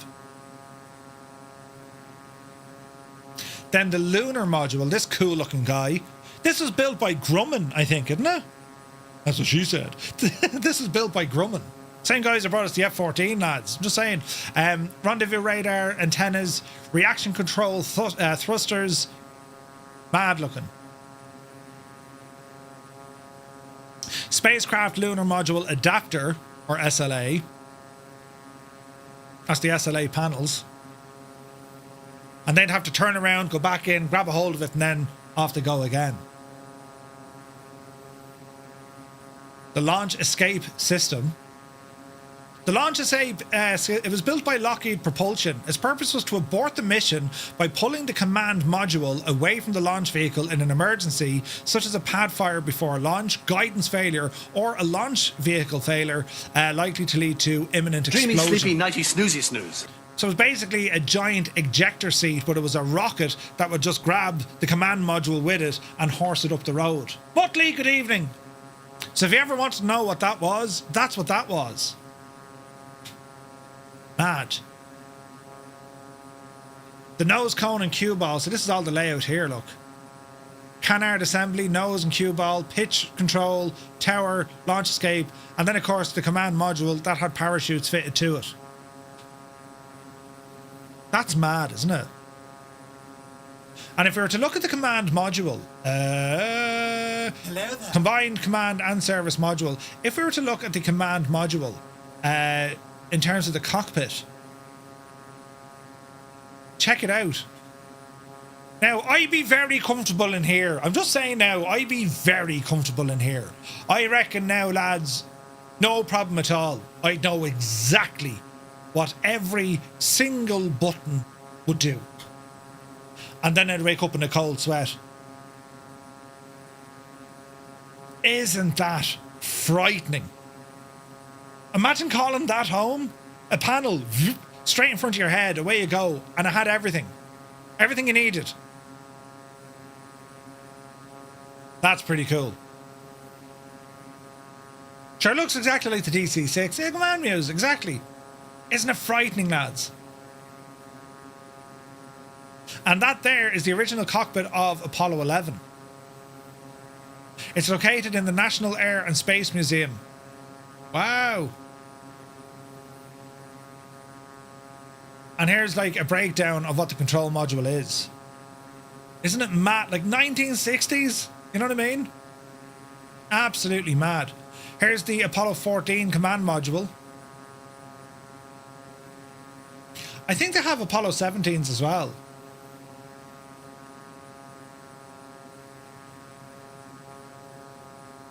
It's crazy when you think about it.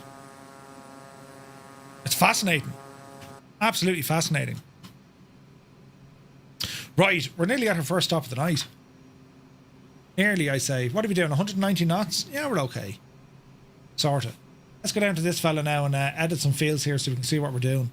Change the fields, get rid of track. I want estimated time to destination. Estimated time to destination. There we go. And then this guy, we're going to put in some wind information because I don't know what the wind is doing. All right, so we have a 5 knot headwind-ish, sort of, kind of. All right. So we'll continue on after a little bit because it's all well and good to say, you know, yeah, we have to build all these things. We need to figure out all these things. Well, sure, let's just do it. Not at all. President Kennedy, in his speech, gave them literally a matter of years to get this all figured out. From zero to hero, he wanted it done before 1970. What? He less than 9 years, I think. Crazy. You've seen that? No way. P.S. Miranda, good to see you. Hammer and Phillips screwdriver. Yeah, we're good for launch. Dan, that's it. So Murph, you want to try re-entry where you can fly the Apollo mission as well as Mercury and Gemini. There is There was an add-on that you can do that back in the days of P3D, I remember, and I think there is some sort of a landing thing you can do. I thought I saw something for Flight Sim. No? Yeah, it was Grumman. Isn't it mad when you think about it? Do you know, like, I mean, look at the technology that we have today in aircraft, for example. And yeah, look, there are similarities, various different buttons, switches, you know, from a pilot's perspective, yeah, what's my altitude, what's my speed, what's my attitude, you know, pitch, roll, all that kind of stuff. There are similarities. But rockets, well, it gets crazy, doesn't it? Just Flight Space Shuttle. Ah. And it was like, they came up with all of this in the 50s and the 60s. Right? And meanwhile, the Russians, the Soviets, I mean, they were busy hard at work doing their things. So much so, I mean, you know, the Soviets, from their perspective, they were launching rockets far more frequently. They were smashing all the records. A dude spent, I don't know how many, was it 14 hours in space or 24 hours in space or something? And then they actually sent a crew up in normal clothing. They sent a crew up without spacesuits. They sent them up in like normal attire.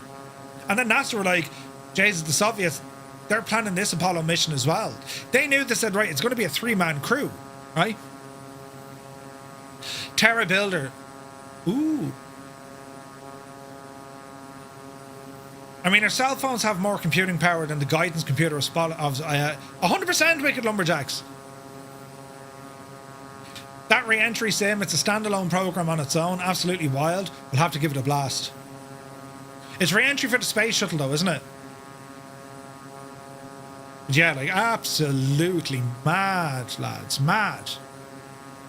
So where we're heading to now, this is Meridian Naval Air Station. There was no direct connection between this and NASA. However, it was a facility that trained pilots, particularly test pilots, throughout its years. And it kind of goes to show, like, I mean, in this time frame between, right, here's rockets, the Soviets are doing all these things, we need to catch up. Then the president makes an announcement to say, yeah, we're all going to the moon, lads, way before the end of the decade, right? And then you have the engineering. These brilliant minds of engineering. And as I said, like when we visit Houston, that's going to be focusing on the minds of the mission control, right? Here's our pilots or astronauts. Here's the spacecraft or equipment, right? Well, we run the whole operation, the entire operation. From takeoff or liftoff all the way down to landing again. And like the science experiments that were needed, the weather, the impact on the weather could have, unbelievable, you know. And to think this was all achieved. And here we are, however many years later. How many years later? 50? And we're just heading back. It's got different craft modelled from history as well in the space program. Mercury, Gemini, Apollo, and the shuttle. No way! The trip computer in the Skoda has more power. But it's mad when you think about it. And like, yes, as technology has taken a massive leap forward. This was at a time, lads, there was no such thing as the internet as we know it. There was no such thing as personal computers. Just forget it, it just didn't happen. Yeah, there were computers, but they were friggin' ginormous setups, you know. There was nothing like what we have now. And then you think back and you think about simulations or simulators and how important simulators were for the entirety of the space program. We see it on flight, right?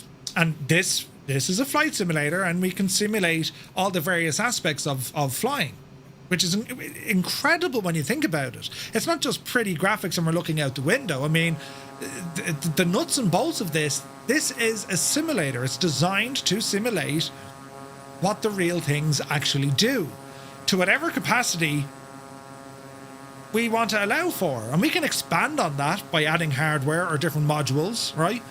It's quite fascinating. Did NASA take test pilots for Apollo X, or did they save them for Apollo 11? Johnny Bravo. Fazilla, since the lightning issue during one of the launches, all launch pads have lightning towers now. No way. Steiny, good to see you. Oh yeah, I had to go to Discord. Hold. The Bremen Bar. Ah, Jesus. Well, Commander Balosh is... Scene didn't switch, alert's not worth. To be fair, that's pretty accurate. That is pretty accurate. Laggy Larry in the background, look. Here we go again. Look at that, Laggy Larry. That's brilliant. That's painful. Not my fault, it's yeah. Top supporter, even though you roast me. Brilliant. Anyway, Super Tie, Saturn V is big. This was a concept from 1962. The biggest rocket ever designed. Curious droid. Let's have a look. In the history of space, one rocket stands out as an icon. Jesus. Hello all. Moose 420 has just joined the group. Sea Dragon, they called it. Bloody hell. Yeah, that's pretty nuts, Super Tight. That's pretty nuts. Oh, look at this. The Apollo. Oh, we'll have a look at this, will we? We'll have a look at this before we land, because we're landing here now in a few moments. We'll fire this up and have a look. We all watching now. Can we have sound on this, I wonder? Is there sound on this? That's the last action taken by the crew aboard the space vehicle. Now approaching the half-minute mark. T-minus 33, T-minus 30 seconds, and continuing on now. Continuing on at the T-minus 26 second Apollo mark, 17, the only nighttime launch. Release at the T-minus 17 second mark. T-minus 17, final guidance release. We'll expect engine ignition at 8.9 seconds. 10, 9, 8, 7, ignition sequence started. All engines are started. We have ignition. 2, 1, 0. We have a liftoff.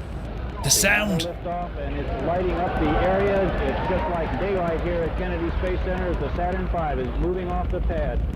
It has now cleared the tower. Tower, yours complete. We're in a row, Bob. Roger, Gino, looking great. Thrust good on all 5 engines.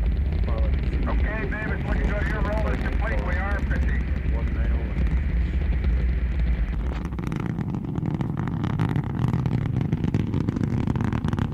That's awesome.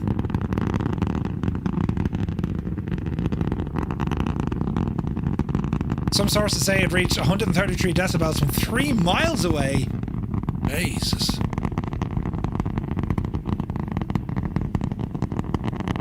Ah, lads, that is incredible. Incredible. That was Apollo 17.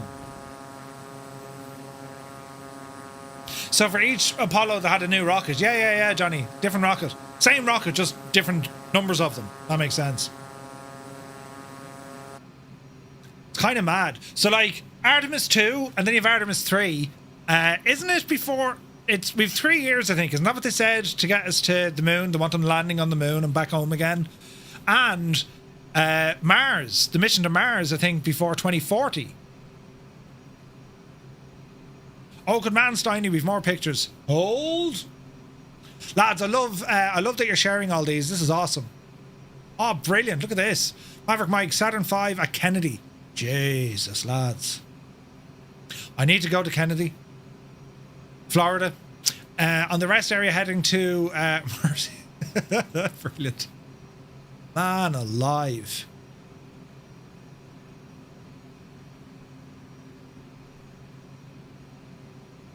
Isn't it crazy?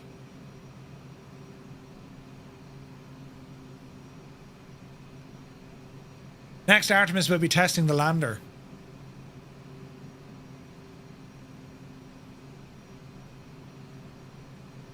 Flopnik. After the shock of Sputnik and the much larger Sputnik 2 launched with a dog aboard, the US rushed to launch its own satellite into space. The result was a disaster. In December 1957, as the nation watched on live TV, a slender Navy Vanguard rocket topped by a tiny 2.9-pound ball-shaped satellite struggled to rise 4 feet before falling onto the launch pad and exploding. Oh, what a flopnik, blared the press. Kaputnik. From 1957 and 59, the US suffered 20 failed launches against only 18 successes. The Soviets too experienced their share of problems. 7 failures against 6 successes, but theirs were kept a secret. What?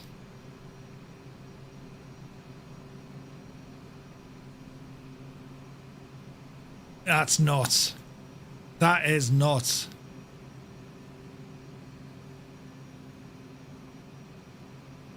That's the Mercury 7.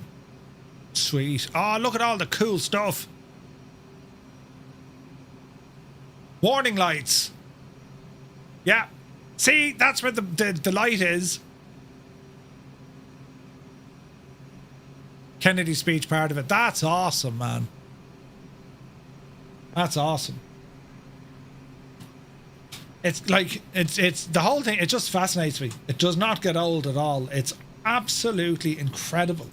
Do you know, when you consider, like,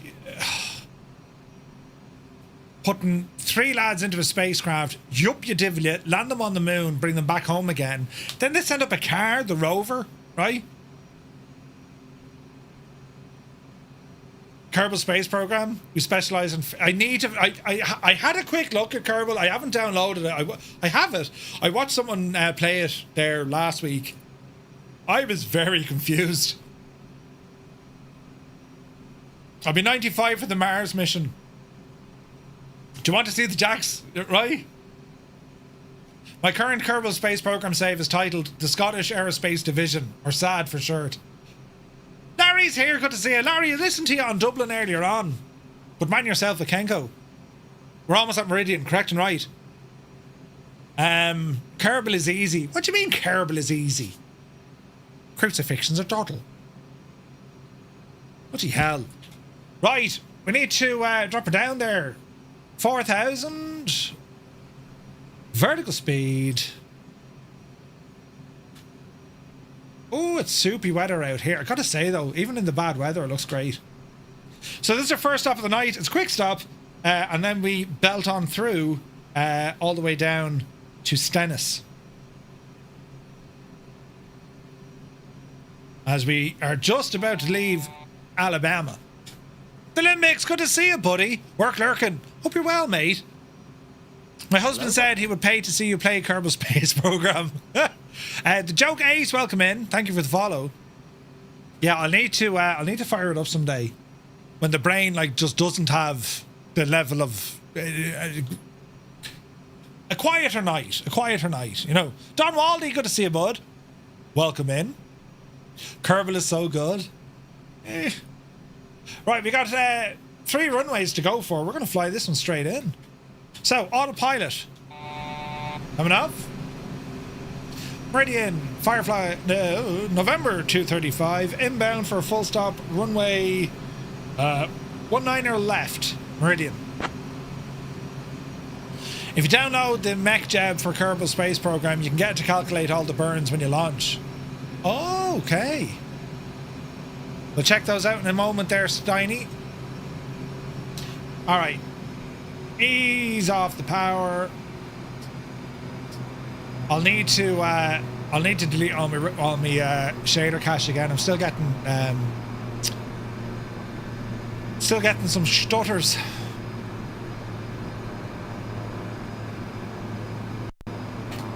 Got an old record of the Apollo 11 audio mission. No way! That's awesome. Alright. We need to bleed off this speed, something fierce. Let's try an L slip here. How does she behave?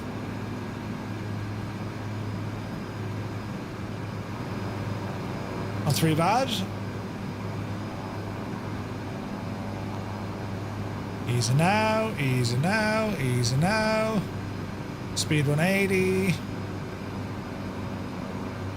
We've overshot that, but that's quite okay. Speed 170, gear.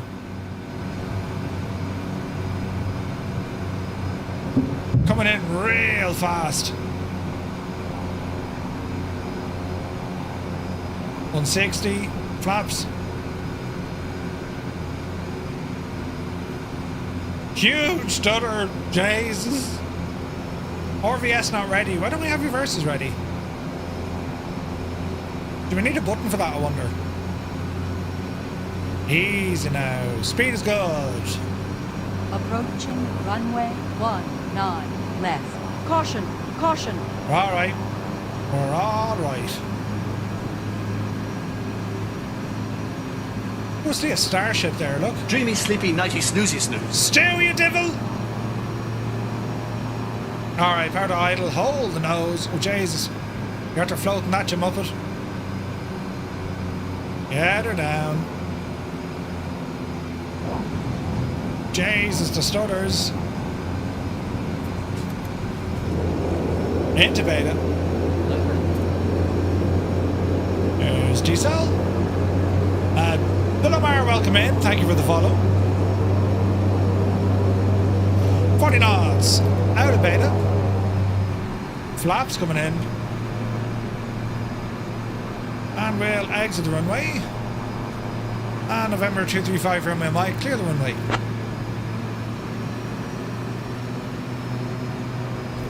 We'll go up the little pathway. Easy now. Okay, that's our fuel flow. How much fuel do we actually have on board? Yeah, we're alright. We're alright. Yeah, I need to, as I said, Kerbal, it looks like it'd be a day of just like a sore head. Loads of fun though. Easy now.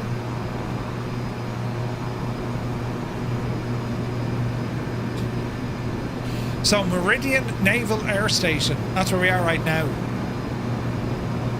Don't buy the second one. Yeah, I heard that, buddy. Heard that. Don't run out of fuel like you did on Friday. That was just a day that will live in infamy. We're in Mississippi, by the way. Mississippi.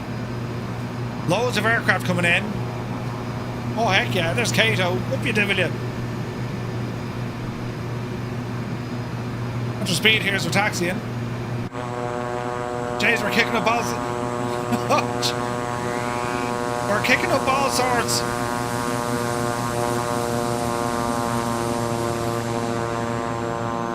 Easy now. The ICAO is Kilo November Mike Mike. Kilo November Mike Mike.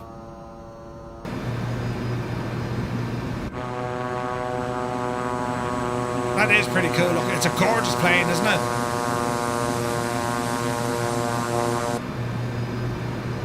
All right. Kerbal makes it fun as well. Failing is half of it. Explosions. Also, the humour tucked away in the part descriptions and science is pretty good. 100%. Bobowski says, is there anyone old enough to remember Microsoft's Space Simulator from the early 90s? What? Newsflash, Moose4 just joined the group. Huzzah. Right.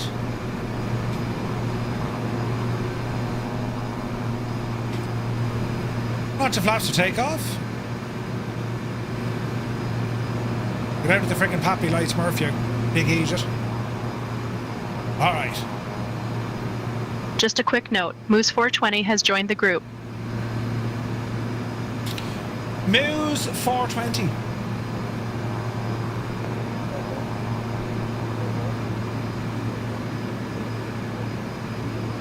Let's have a look, let's have a look.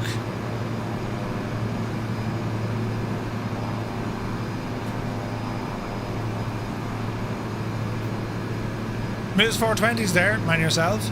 So this is everyone who's using Say Intentions group here I'm right sorry, now. I can only assist with aviation-related communications. Please provide a relevant message for rephrasing.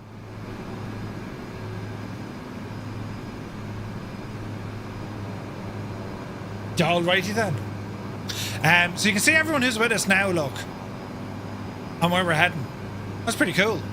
Microsoft Space Simulator was an MS-DOS program. No way. Crazy. Right. Are we ready, sports fans?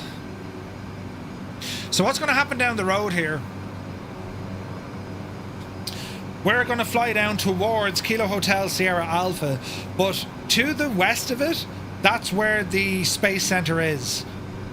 So that's where we're going to head to first. We're going to fly over that and then ramble back in. Why isn't that working? Do. Sometimes it works, sometimes it doesn't work. Wait for it now. Wait for it now.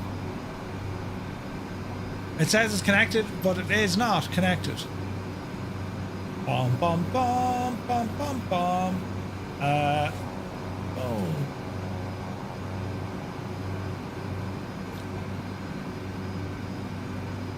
The Boise don't even start. Hopefully this works. Okay, it works. So where we are at the moment, lads, we're here. We're going to fly all the way down, but I want to go down to where the space center is. Good down news, here. everyone. Todd Piper has just joined the group. All right. And then it's just across then into Kilo Hotel Sierra Alpha. So that is the plan. Are we ready? Sumner, shag off. Muse, shag off. Okay, take a power set. There's a stutter. Airspeed. Alive.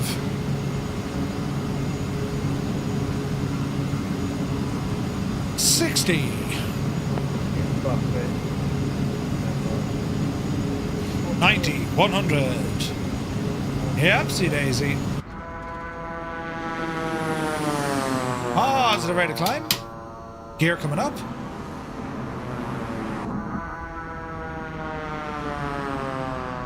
Such a beautiful airplane, isn't it? Easy now.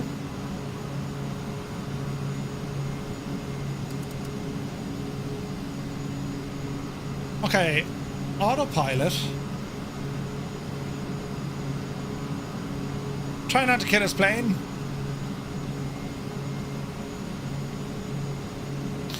There we go. We'll climb a bit.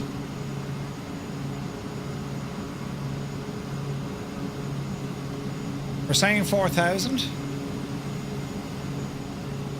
V speed up the hill.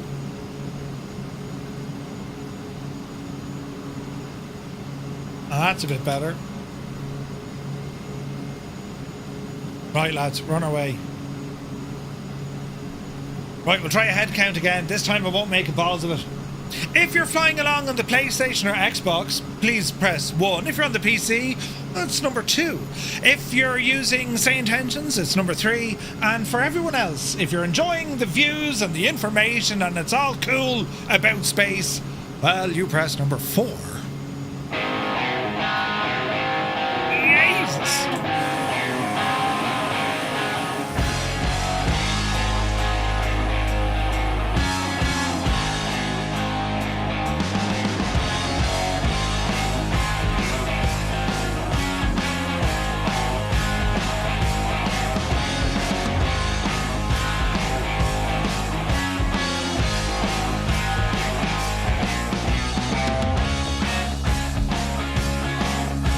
James Waters, you can't see anyone on multiplayer. Uh-oh. Try exclamation point how to multiplayer, all one word. Just have a quick look at that video and just make sure your settings are the same.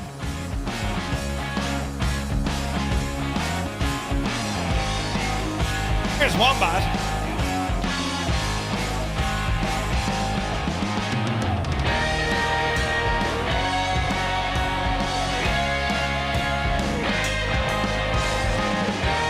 Good man, Larry.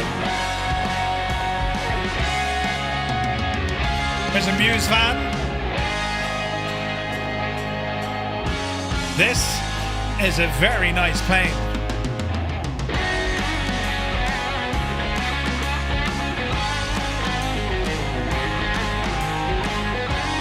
Beautiful.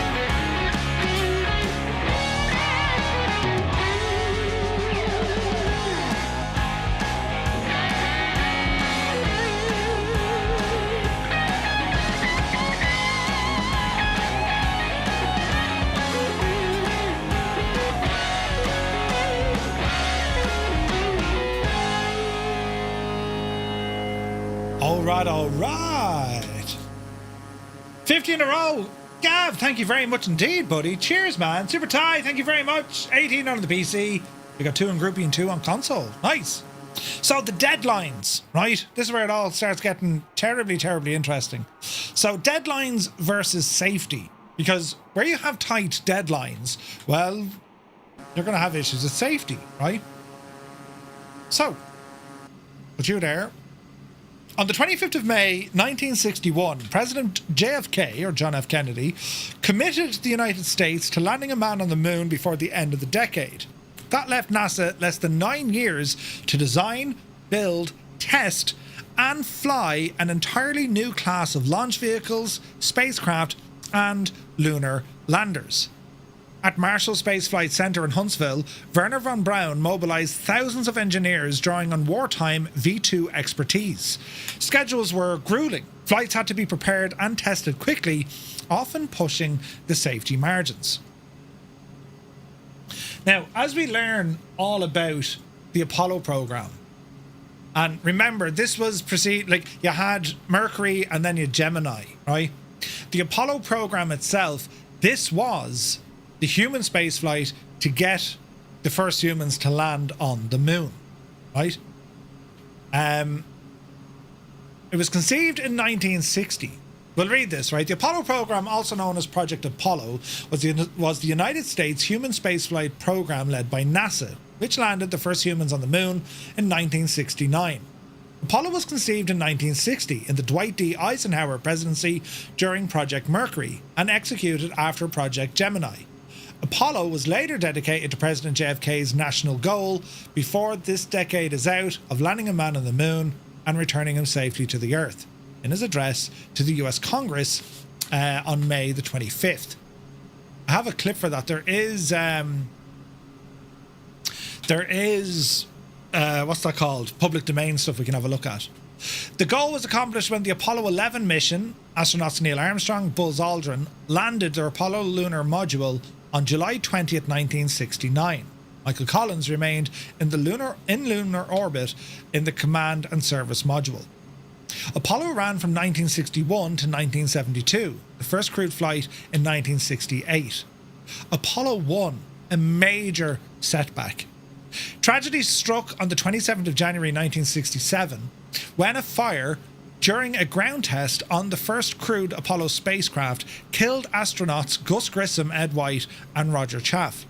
Investigations revealed severely deadly design flaws. The command module was pressurized with pure oxygen at 16.7 psi, which was higher than atmospheric pressure, making the cabin highly flammable. It was found that flammable materials such as Velcro and nylon nets ignited quickly, and the inward opening hatch had multiple latches, making it impossible. Piper has just joined the group. Made it impossible for the crew to escape before the fire consumed the cabin. NASA overhauled the spacecraft design after the fire. Hatches were redesigned to open outward, flammable materials were removed, and ground tests used nitrogen-oxygen mix with lower pressure. Now, it was said during the investigation, and you can imagine just how detailed. Couldn't get the door open. Yeah. DJ Freeman, it's good to see you, bud. Chaff E, is that how it's pronounced? Sergio Costa, welcome aboard, buddy. Hope you're well. So they found that, the original blame was, hey, there's too much Velcro in here. Now, the astronauts, the pilots, they wanted more Velcro in there because things like putting, their pens or notebooks, they wanted Velcro in different places because, well, in space, you've no gravity, things move around, right? And during their tests, they said, well, look, Velcro, this isn't flammable, it's fine. It's only when they realized that, hang on a second, you were pumping the aircraft, it was pressurized beyond the limit of what it should have been in a high pressurized environment, Velcro became highly flammable. And they showed them it was all internal investigations. Well, to an extent. But anyway, the long and the short of it was, there was a number of things that went wrong with Apollo 1. And the test that they were doing in question was done many times before, no issue, right? It was just one of those things. And that's when we learn about, the time constraints that were put on the entirety of this space program.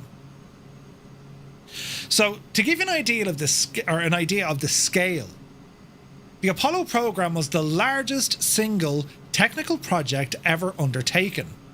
NASA estimates that more than 400,000 engineers, scientists, and technicians, and hundreds of universities and contractors were involved. Major companies produced different stages of the Saturn V, including Boeing, North American Aviation, Douglas Aircraft, and thousands of smaller firms contributed parts. Coordinating the vast workforce under intense schedule pressure required new approaches to project management and indeed quality control. At a stage that was at a scale rather that was just never done before, right? So, where is this now? Again, it was all heavily influenced by political push, mainly between the Soviets and the United. Well, it was the Soviets and the United States, right? So we've more here on the Apollo side. Look. So we have the man's. This is class. Mr. Vice President, Governor, Congressman Thomas, Senator Wiley, and Congressman Miller, Mr. Webb, Mr. Bell, scientists, distinguished guests, ladies and gentlemen. I appreciate your president having made me an honorary visiting professor. Now, this goes on for 17 minutes, but effectively that's the famous speech where he says, you know, we go to the moon to do the other thing, you know. But anyway, we choose to go to the moon. We choose to go to the moon in this decade and do the other things, not because they are easy, because they are hard. As we said, right? Anyway, where do we have it here now? So Apollo 1, the cabin fire killed the entire crew during the pre-launch test. After the first moon landing, sufficient flight hardware remained for 9 follow-on landings with a plan for extended lunar geological and astrophysical exploration. Budget cuts forced the cancellation of 3 of these. 5 of the remaining 6 missions achieved the landings, but Apollo 13 landing was aborted after an oxygen tank exploded en route to the moon. We'll learn more about this when we cover our Houston part of this series, right? But it's just, you know, there's Buzz. I mean, like, Jesus, when you think about it, isn't it absolutely nuts? And then you've the other half of the parish, you know, these are all staged. They were. Sure, that's Jesus. That's Leitrim, sure. Zoom out there now. It's just class. The Apollo 7 rover, look. Isn't it deadly? Earthrise, the iconic 1968 image from Apollo 8 taken by William Anders. Man alive. And with Artemis, they took other photos similar. First time that part of the moon was photographed, you know? So in this photo we have George Muller, Werner von Braun and Eberhard Rees watching from the launch firing room. There's von Braun there.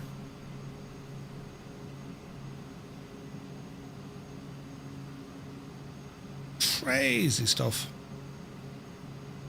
So the LOR, or the Lunar Orbit Just to let Rendezvous. you know, Moose 420 has joined the group. The mission. The 3 stages. It just...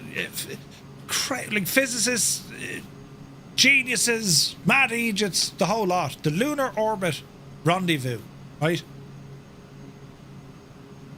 The Apollo, that's grand. Apollo 15. The original, like, that's just nuts.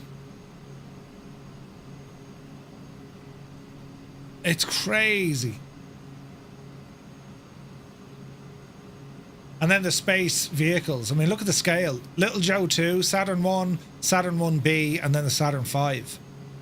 Huge. Massive. That was Apollo 7.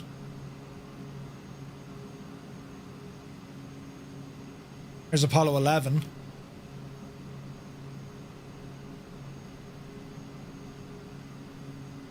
Ed White, Gus Grissom, and Roger Chaffee, or Chafee.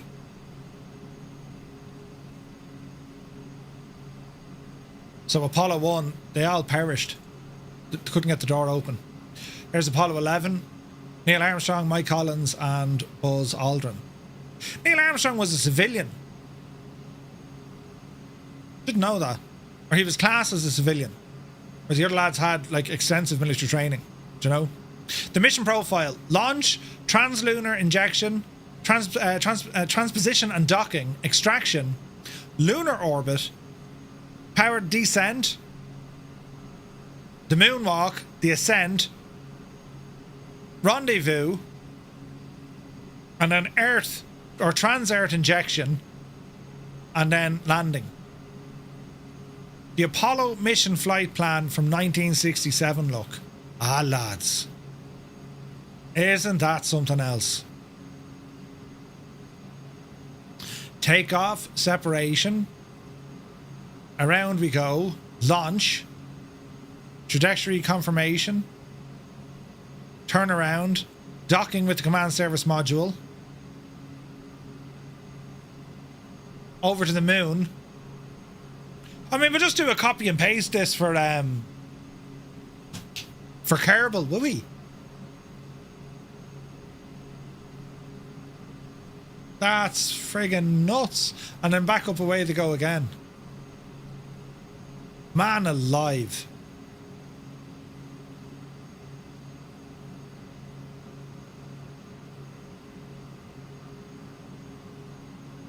Do we not have an owl higher resolution, no? The final approach of Apollo 11. Manual attitude control is good. Roger, copy.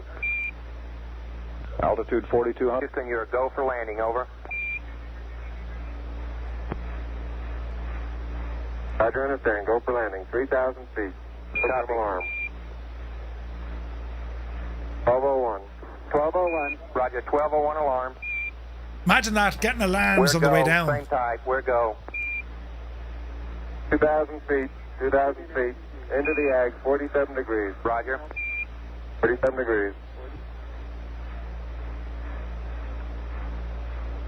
Eagle looking great, your go. Altitude 1,600. No, but I think, Malky, before... 1,400 feet, still looking very good. Before doing Gemini and all that, before joining NASA. Roger, 1202, we copy it. 35 degrees. 35 degrees. 750, coming down to 23. 700 feet, 21 down. 33 degrees. 100 feet, down at 19. 540 feet, down at 30. Down at 15.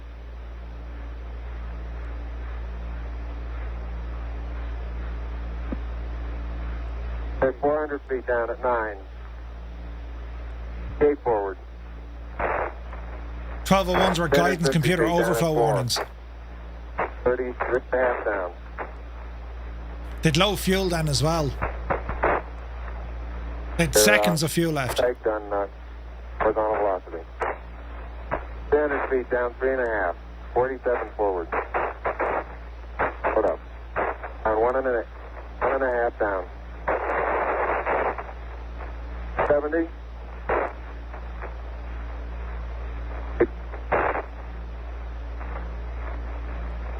Got the shadow out there. 50 down at 2.5. 19 forward. Altitude, velocity, light. 3.5 down. 220 feet. 13 forward. 11 forward, coming down nicely. 200 feet. 4.5 down. 5.5 down. 160 feet. 6.5 down. 5.5 down. 9 forward. Good. That's 20 mad. feet. 100 feet. 3.5 down, 9 forward. 5%. 5% fuel. 75 feet. Car's looking good, down a half. 6 forward. 60 seconds. Lights on. 60 seconds of fuel. Down 2.5. Forward. Forward. That's 40 feet, down 2.5. Picking up some dust. 30 feet, 2.5 down. Straight shadow. 4 forward. 4 forward. Drifting to the right a little. Down a half. 30 seconds. Forward. Good. Okay. Contact light. Okay, engine stop. APA at a descent. Mode control both auto. Descent engine command override off. Engine arm off. There must have like 20 seconds of fuel left. Is in. We copy you down, Eagle.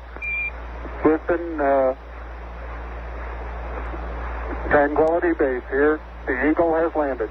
Roger, Tranquility. We copy you on the ground. You got a bunch of guys about to turn blue. We're breathing again. Thanks a lot. Isn't that savage? Savage. It's mad. Mad, I say. Armstrong joined NASA Astronaut Corps in the second group, which was selected in 1962. He made his first space flight as a command pilot in Gemini 8, becoming NASA's first civilian. Yeah, I thought that. As in, maybe not a civilian in the proper tense, as in, because he got on, he joined the space program early on, technically becoming he was an astronaut in the Gemini, or what do they call it, the Next 7 or something they called it. Interesting stuff, though. But my understanding was he wasn't.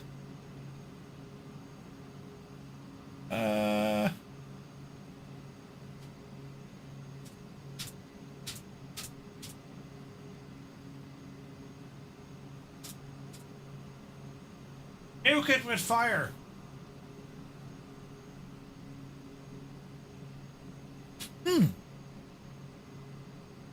Why are there no stars? Yeah, he almost died during Gemini 8. That's right. Gemini 8, they got into like a spin. They had to do a whole detach thing. Savage. Mr. Big Britches, yes, we got to clean the out windows. Frightening. Now, the Soviet side, I mean, we've been heavily focused on the American side tonight from the engineering and whatnot. However, rocket design philosophy on the Soviet side. The Soviet Union pursued its own moon landing effort with the N1L3 rocket. Designed by Sergei Korolev's bureau, the N1 was almost as tall as the Saturn V, but it used 30 small NK-15 engines clustered in the first stage. The Soviet designers opted for many smaller engines, partly because they lacked a single engine of the F1 scale, and partially to distribute thrust loads. However, clustering so many engines created complex plumbing and vibration issues. Unlike NASA, the Soviets never performed a full static fire test on the N1's first stage. All 4 N1 flight tests between 1969 and 1972 ended in catastrophic failures. There was no full static test firing. Plumbing issues and other adverse characteristics with the large cluster of 30 engines and its complex fuel oxidizer feed system were not revealed earlier, leading to engine shutdowns and explosions. The program also suffered from chronic underfunding, political infighting, and the death of Korolev. By 1974, after 4 failures and little progress, the Soviet leadership cancelled the lunar program. Jesus. So let's have a look at it. So this is the Soviet design. A mock-up at the Baikonur Cosmodrome. We were there. So they had 30 engines down here.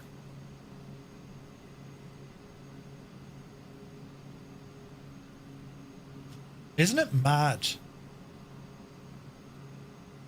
A static 3D model of it. Okay. Let's see will it load.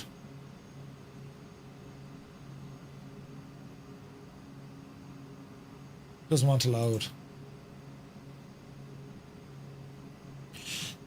The lunar mission profile.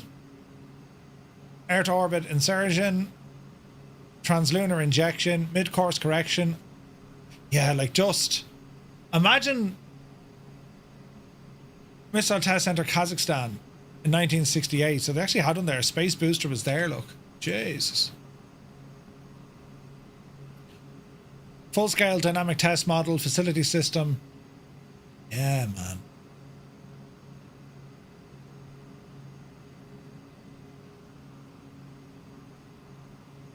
$105. H1. Like, could you imagine what could have been achieved had they joined forces? Do you know what I mean? It was never going to happen. Very different ideologies, very different politics, but like, do you know, could you imagine? Like, to give you a sense of scale of these, there's a little buckle down there below, look. And you're looking up on them. That's crazy. That's absolutely crazy. So that was on the Russian side. So while NASA's Saturn V was rigorously tested at facilities like Stennis before the launch, the Soviets lacked the infrastructure for large-scale static tests and rushed through the N1 development. The loss of Korolev, the program's champion, and budget cuts further hindered all of this. Consequently, the USSR never fielded a reliable Saturn-class booster, and then they shifted its focus to space stations and robotic explorations, ceding the moon landing to the United States. So, like, the entire Soviet space program. I mean, look! What? Isn't it friggin' mad when you think about it? It's mad. What was going on one side versus what was going on the other side. Just incredible stuff. And a lot of this, of course, like, this was all secret. None of this got out into friggin' the public domain for years. Sputnik, the Vostok rocket. And, like, they excelled in so many areas, and they were the first in so many areas. The American and Soviet crews of the Apollo Soyuz mission. That's mad. Slayton Stafford Brand. Korolev died in January 66 from complications. The first photo of the far side of the moon, Luna 3. Look, Jesus. First photo from the surface of the moon, Luna 9. See, the Russians got a probe on the moon.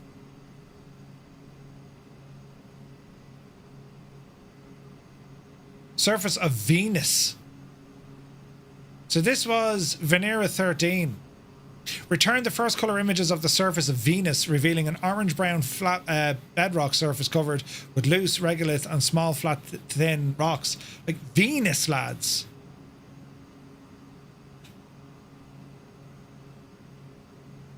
Probes and all the jazz.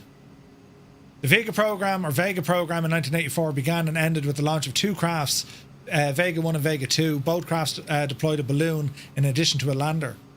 Now,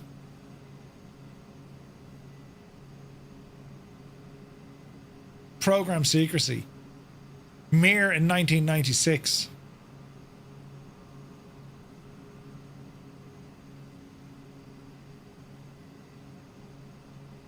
According to Dominic Phelan in the book Cold War Space Shuttle Sleuths, the USSR was famously described by Winston Churchill as a riddle wrapped in a mystery inside an enigma.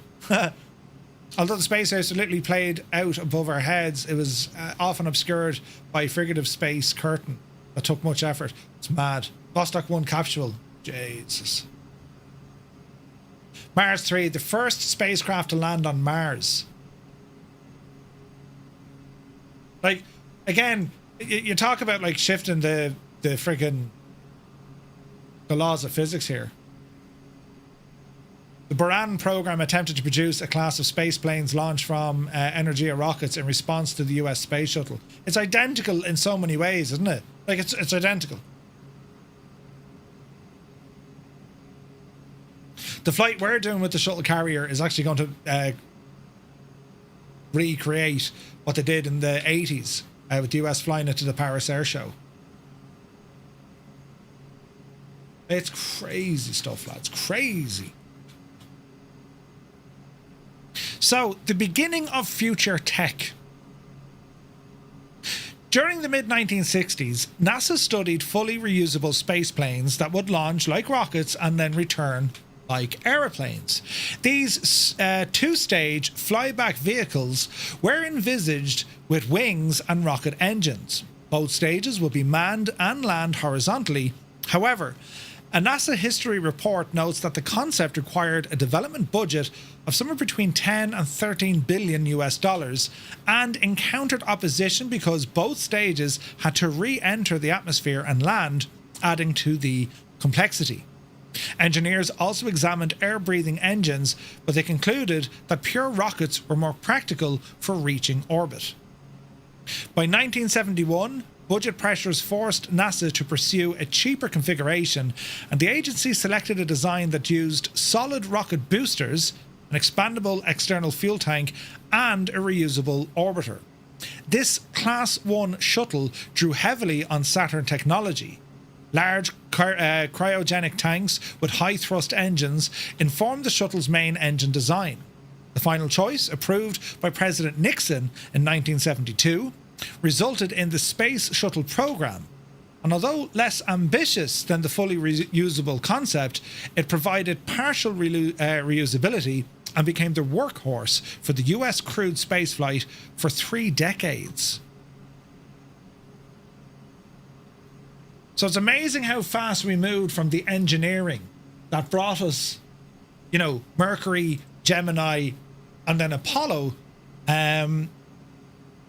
all the way up to the space shuttle. Like, it's in relatively short amount of 10 years later, right? Less. I mean, the initial design of this, it operated between 1981 and 2011. It was taken from the plans of 1969. The first STS-1, first test flights were in 1981, right? Like 1981. In the late 1930s, oh no, we knew the crack with that. That's the early days. The Apollo space program nearing its design completion, NASA and the Air Force released a joint study concluding a new vehicle was required. And that all leads us into the birth of the space shuttle. Again, we'll cover more on the shuttle in another episode because, well, we're focusing heavily on the space shuttle. Columbia, Challenger, Discovery, Atlantis, and Endeavour. Even the launch of the space shuttle, famous photograph taken of the USS Enterprise. They actually brought the crew of the TV show Star Trek there to launch it. Did you ever see them photos? Crazy stuff. Absolute crazy stuff.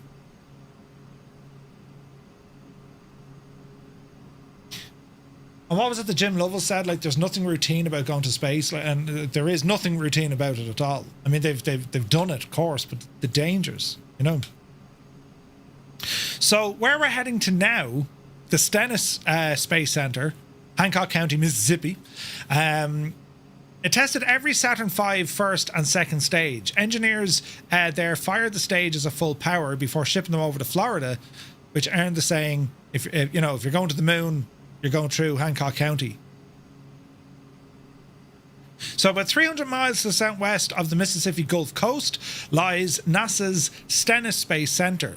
October 1961, the federal government chose rural Hancock County as the site for a static fire test facility for the Apollo launch vehicles. The area offered water access for barges carrying huge rocket stages and also some 13,800 acres of a test facility surrounded by a 125,000 acre acoustic buffer zone. The construction project, Mississippi's largest and second largest in the nation at the time, forced the relocation of several small logging towns but created a modern spaceport. Stennis's primary mission during the 1960s was to static fire the first and second stages of the Saturn V rocket.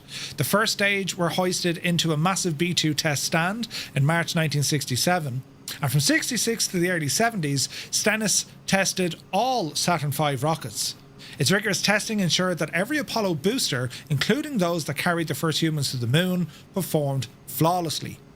In 1975, the centre began testing space shuttle main engines, and for 34 years, every shuttle engine was hot-fired on Stennis's stands.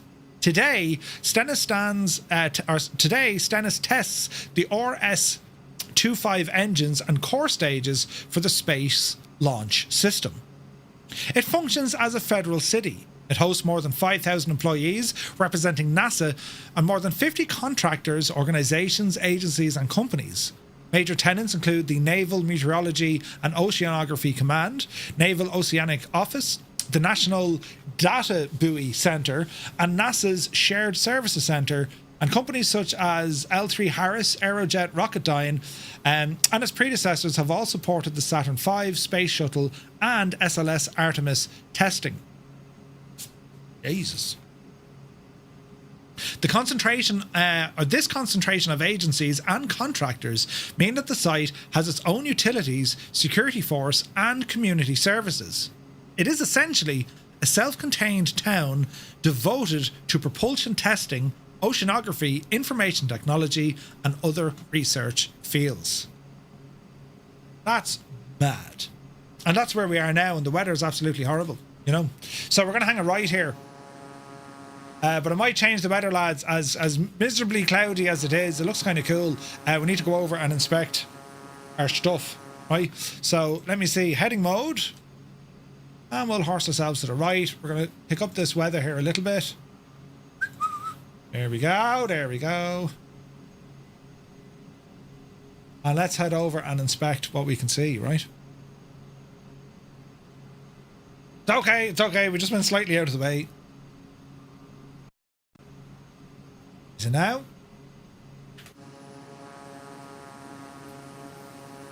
There's the bays. So we're just going to spin around to the right here to get a closer look at this place.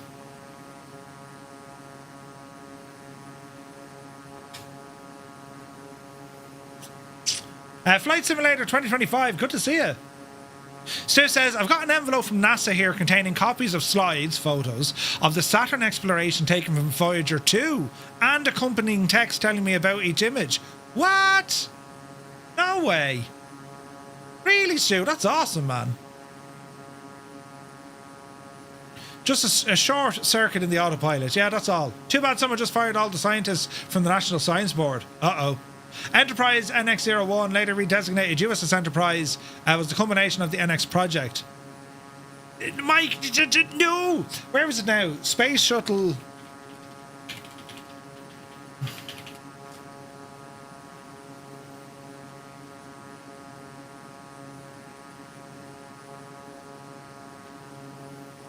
Here, look. So, Space Shuttle Enterprise. The first orbiter of the Space Shuttle system rolled out in 1976. It was constructed without engines or a functional heat shield, so it wasn't capable of space flight. But look at the picture, look.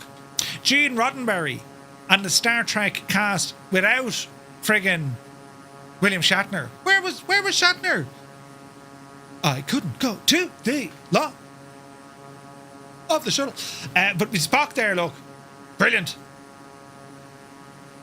That's mad, isn't it? That is a great photo, isn't it? You put the photo in real life. Go, man! Fred Hayes Gordon Fullerton. Right hand there now. Why is the weather gone crap again? Oh, look at that, Stu, man. That's friggin' deadly. Driving past the centre. So here's a couple of pictures. Oh, look, there's the rover. That's mad, Steiny.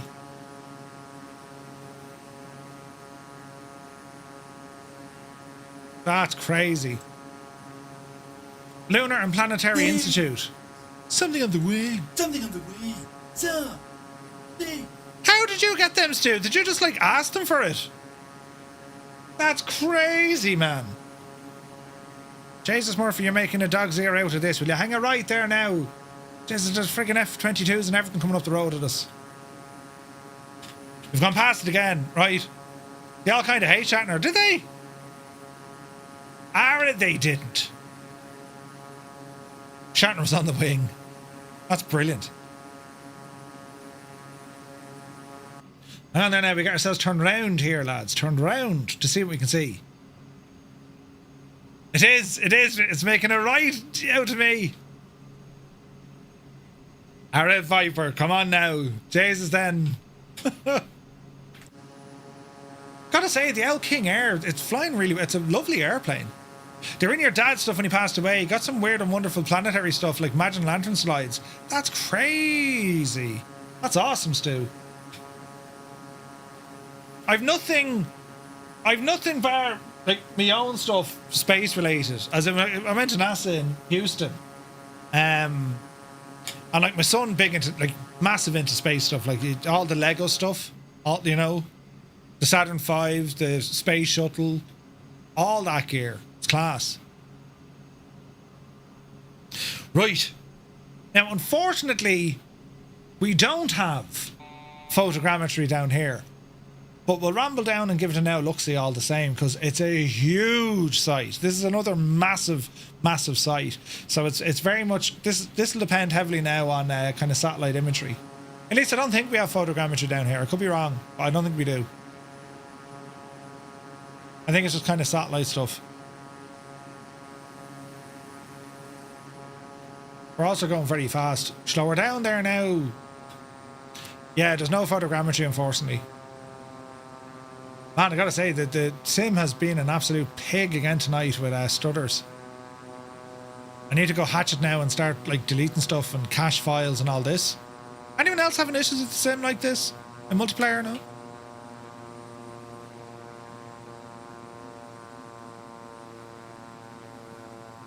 Alright, drop the speed down.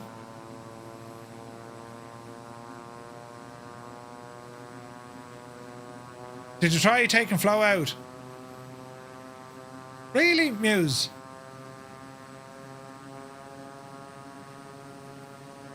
No, they're not in, Winkle. Not in. Alright, so we're getting a bit of an idea of what's here. Man, it's a huge site, isn't it? Oh yeah, much better than last Friday. Oh, heck yeah.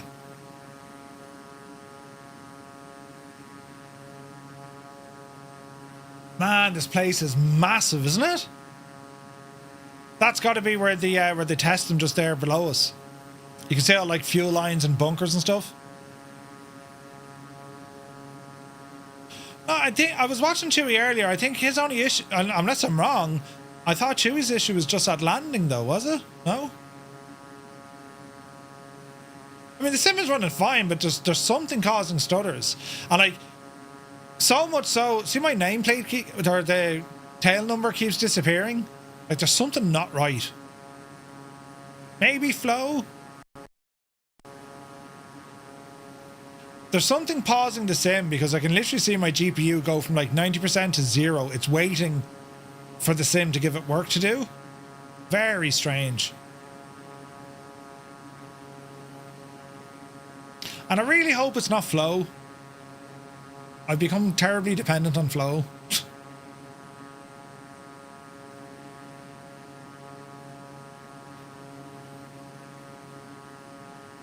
But it could be flow. Hashtag blame flow. Oh yeah, it's particularly bad. Old veteran, good to see you, bud. Hope all is well. We had no confusion at the start of the stream tonight whatsoever. No. Muse fan got it into his head that we were starting at the wrong airport or something ridiculous like that. Like that would ever happen. Remind me to delete this stream after, will you? Jesus!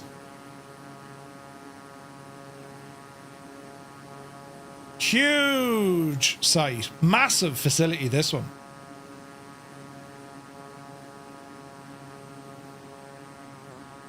Am I in clouds or is there someone with smoke?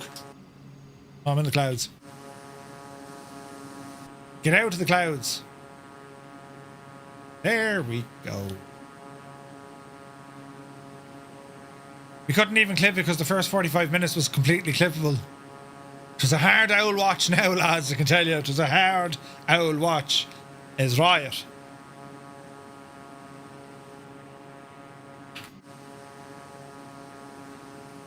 Man, it's massive. I did. I kicked Muse there for the bit. It was hilarious. So where Mav is there, like that looks to be the where they tested it.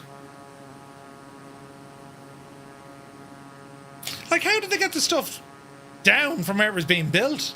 They just like trucked it in.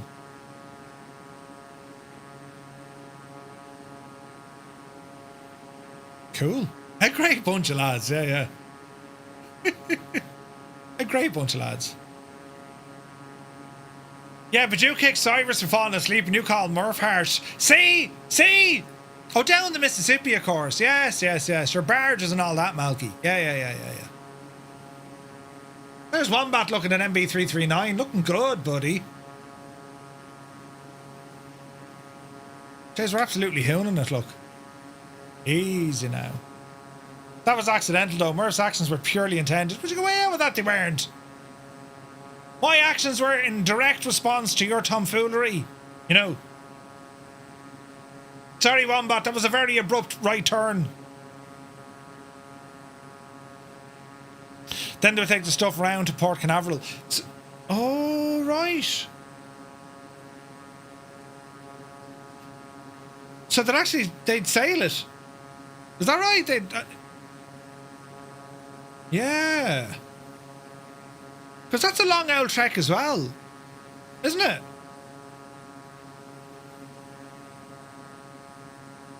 Got to be a long old trek now. Right. Let us head over to the airport. Full stop landing coming in. Over to our left.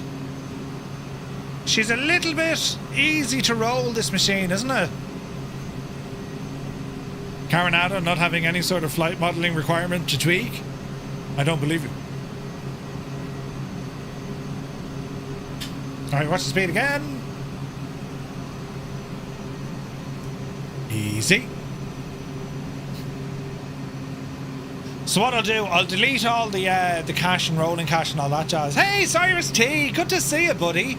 Happy Monday. Hope you're having a great day. Don't look back at the start of the stream. Whatever you do is all technical messing. And just like that, he's here. Yeah. He's like Mr. Chippy. If you mention them 3 times, they just appear. Mr. Chippy, Mr. Chippy, Mr. Chippy. You know. Lester, this is Microsoft Flight Simulator 2024.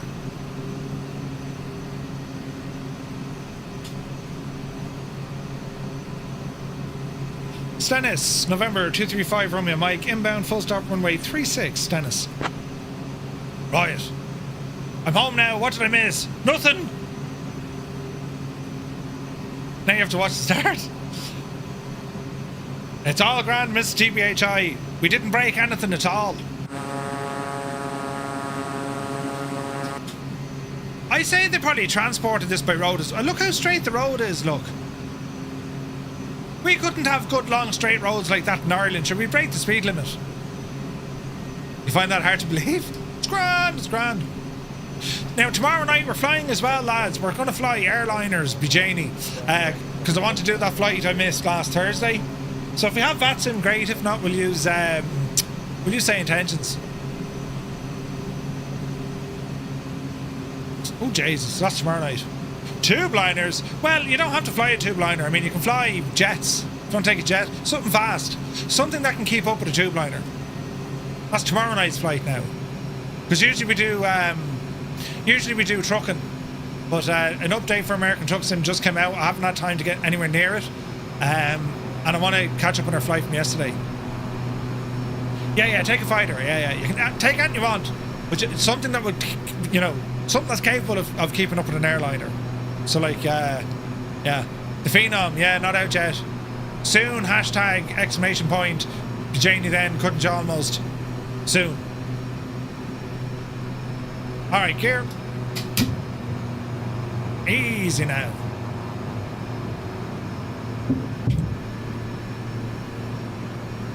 Let us ramble.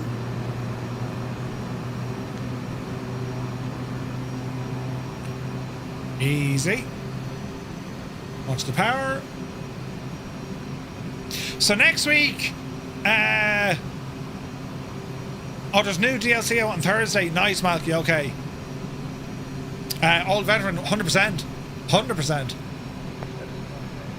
I'm trying to think. So our next episode of this next Monday, it's over to Parks in a Huey, but we'll probably do the Huey just for the second part. Approaching runway 3. Jesus. Caution, caution. Someone has their smoke on. I can't see a thing. You're right to say caution. We can't see the runway. Ah, Jesus. Right. Sorry, Murph. Don't. Oh, God. Don't. Oh, God. Don't panic. We're in the soup. Easy now. Easy now. Dreamy, sleepy, nighty, snoozy, snooze. Stu! Oh, Jesus. Intubated. 212 feet per minute. We'll take it. I mean, the timing. There's an A400, look. Now debate it.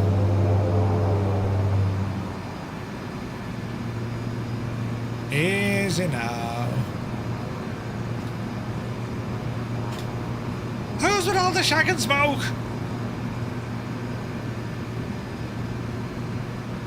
Easy now.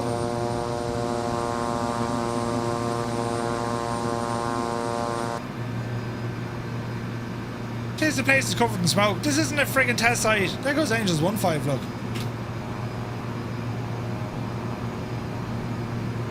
Ah, brilliant. There's all the lads. Jeez, you can't be doing that. Jamaican Rambo, welcome in. Thank you for the follow. Alright, flaps are in. Yeah, I'll need to do a bit of work in the morning now. Clearing up various caches and settings and things. I hope it's not flow though. It should. Jesus, look at Kladsky. Alright, brakes on. And lights coming off.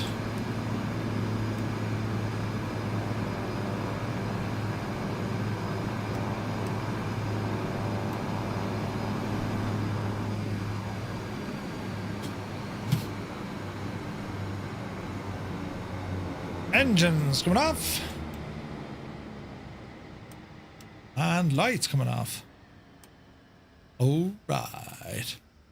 That guy off. Torpedo off. Gen's off. Battery off. There we have it, friends. Well, that was a flight, wasn't it? Very, very interesting stuff. You love just learning the stuff. I love learning it. Absolutely deadly. That was awesome. Beautiful flight from Alabama into Mississippi.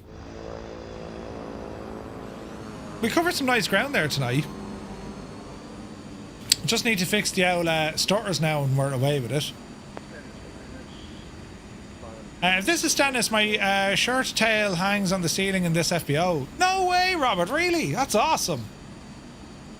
Back up your flow, disable it, and then see. Yeah, is there a way you can back it up from here, no? Hold.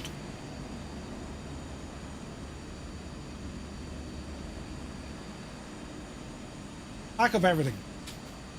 A backup was created on your desktop. Right, lovely. Hopefully it's not flow. I'd be very surprised.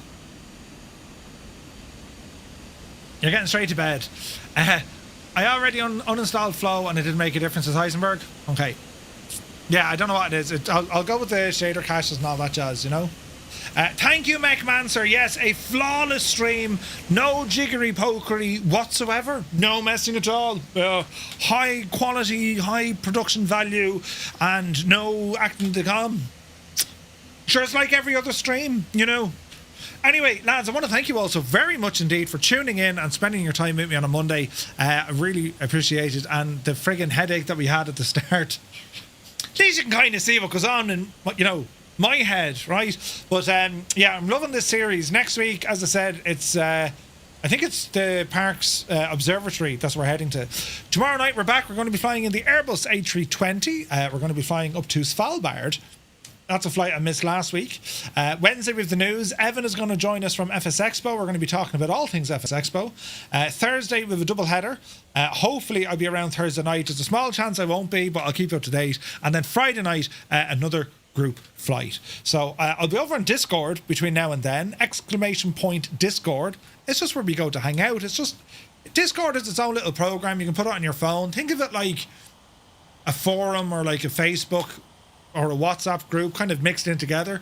It's pretty cool though. It's lots of fun, and we have an amazing community over there who never at all ever once slag me. Brilliant. Right? Fantastic. So anyway, we're back tomorrow, 1900 Zulu time.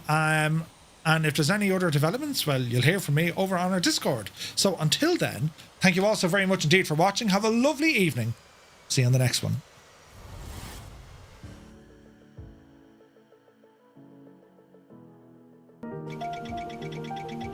We're doing a thing, right? We're almost supersonic. Well, we're only at 400 knots.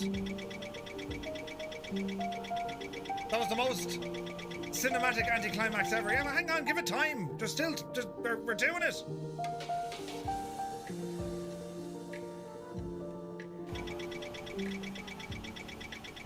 You're gonna miss the ground, you big ape. Hang on. Bank angle. Just put it in the ground, Murph. Stop showing off. Because it does have crash physics. Watch. This'll surely blow up. All is well in the realm. I promise you can make... Oh, there it is! It landed like a dart! And now it's fine again. Yeah, we broke the plane. We absolutely broke the plane. Yes. Right, the last thing I want to... Holy crap. Holy crap, holy crap, holy crap. We're going in, that's it. There's no turning back at this stage. Jesus, mind the bears. Look at this big Jesus. Oh no, we're after dying. Quick, get out. Oh no, we're Jesus. Out.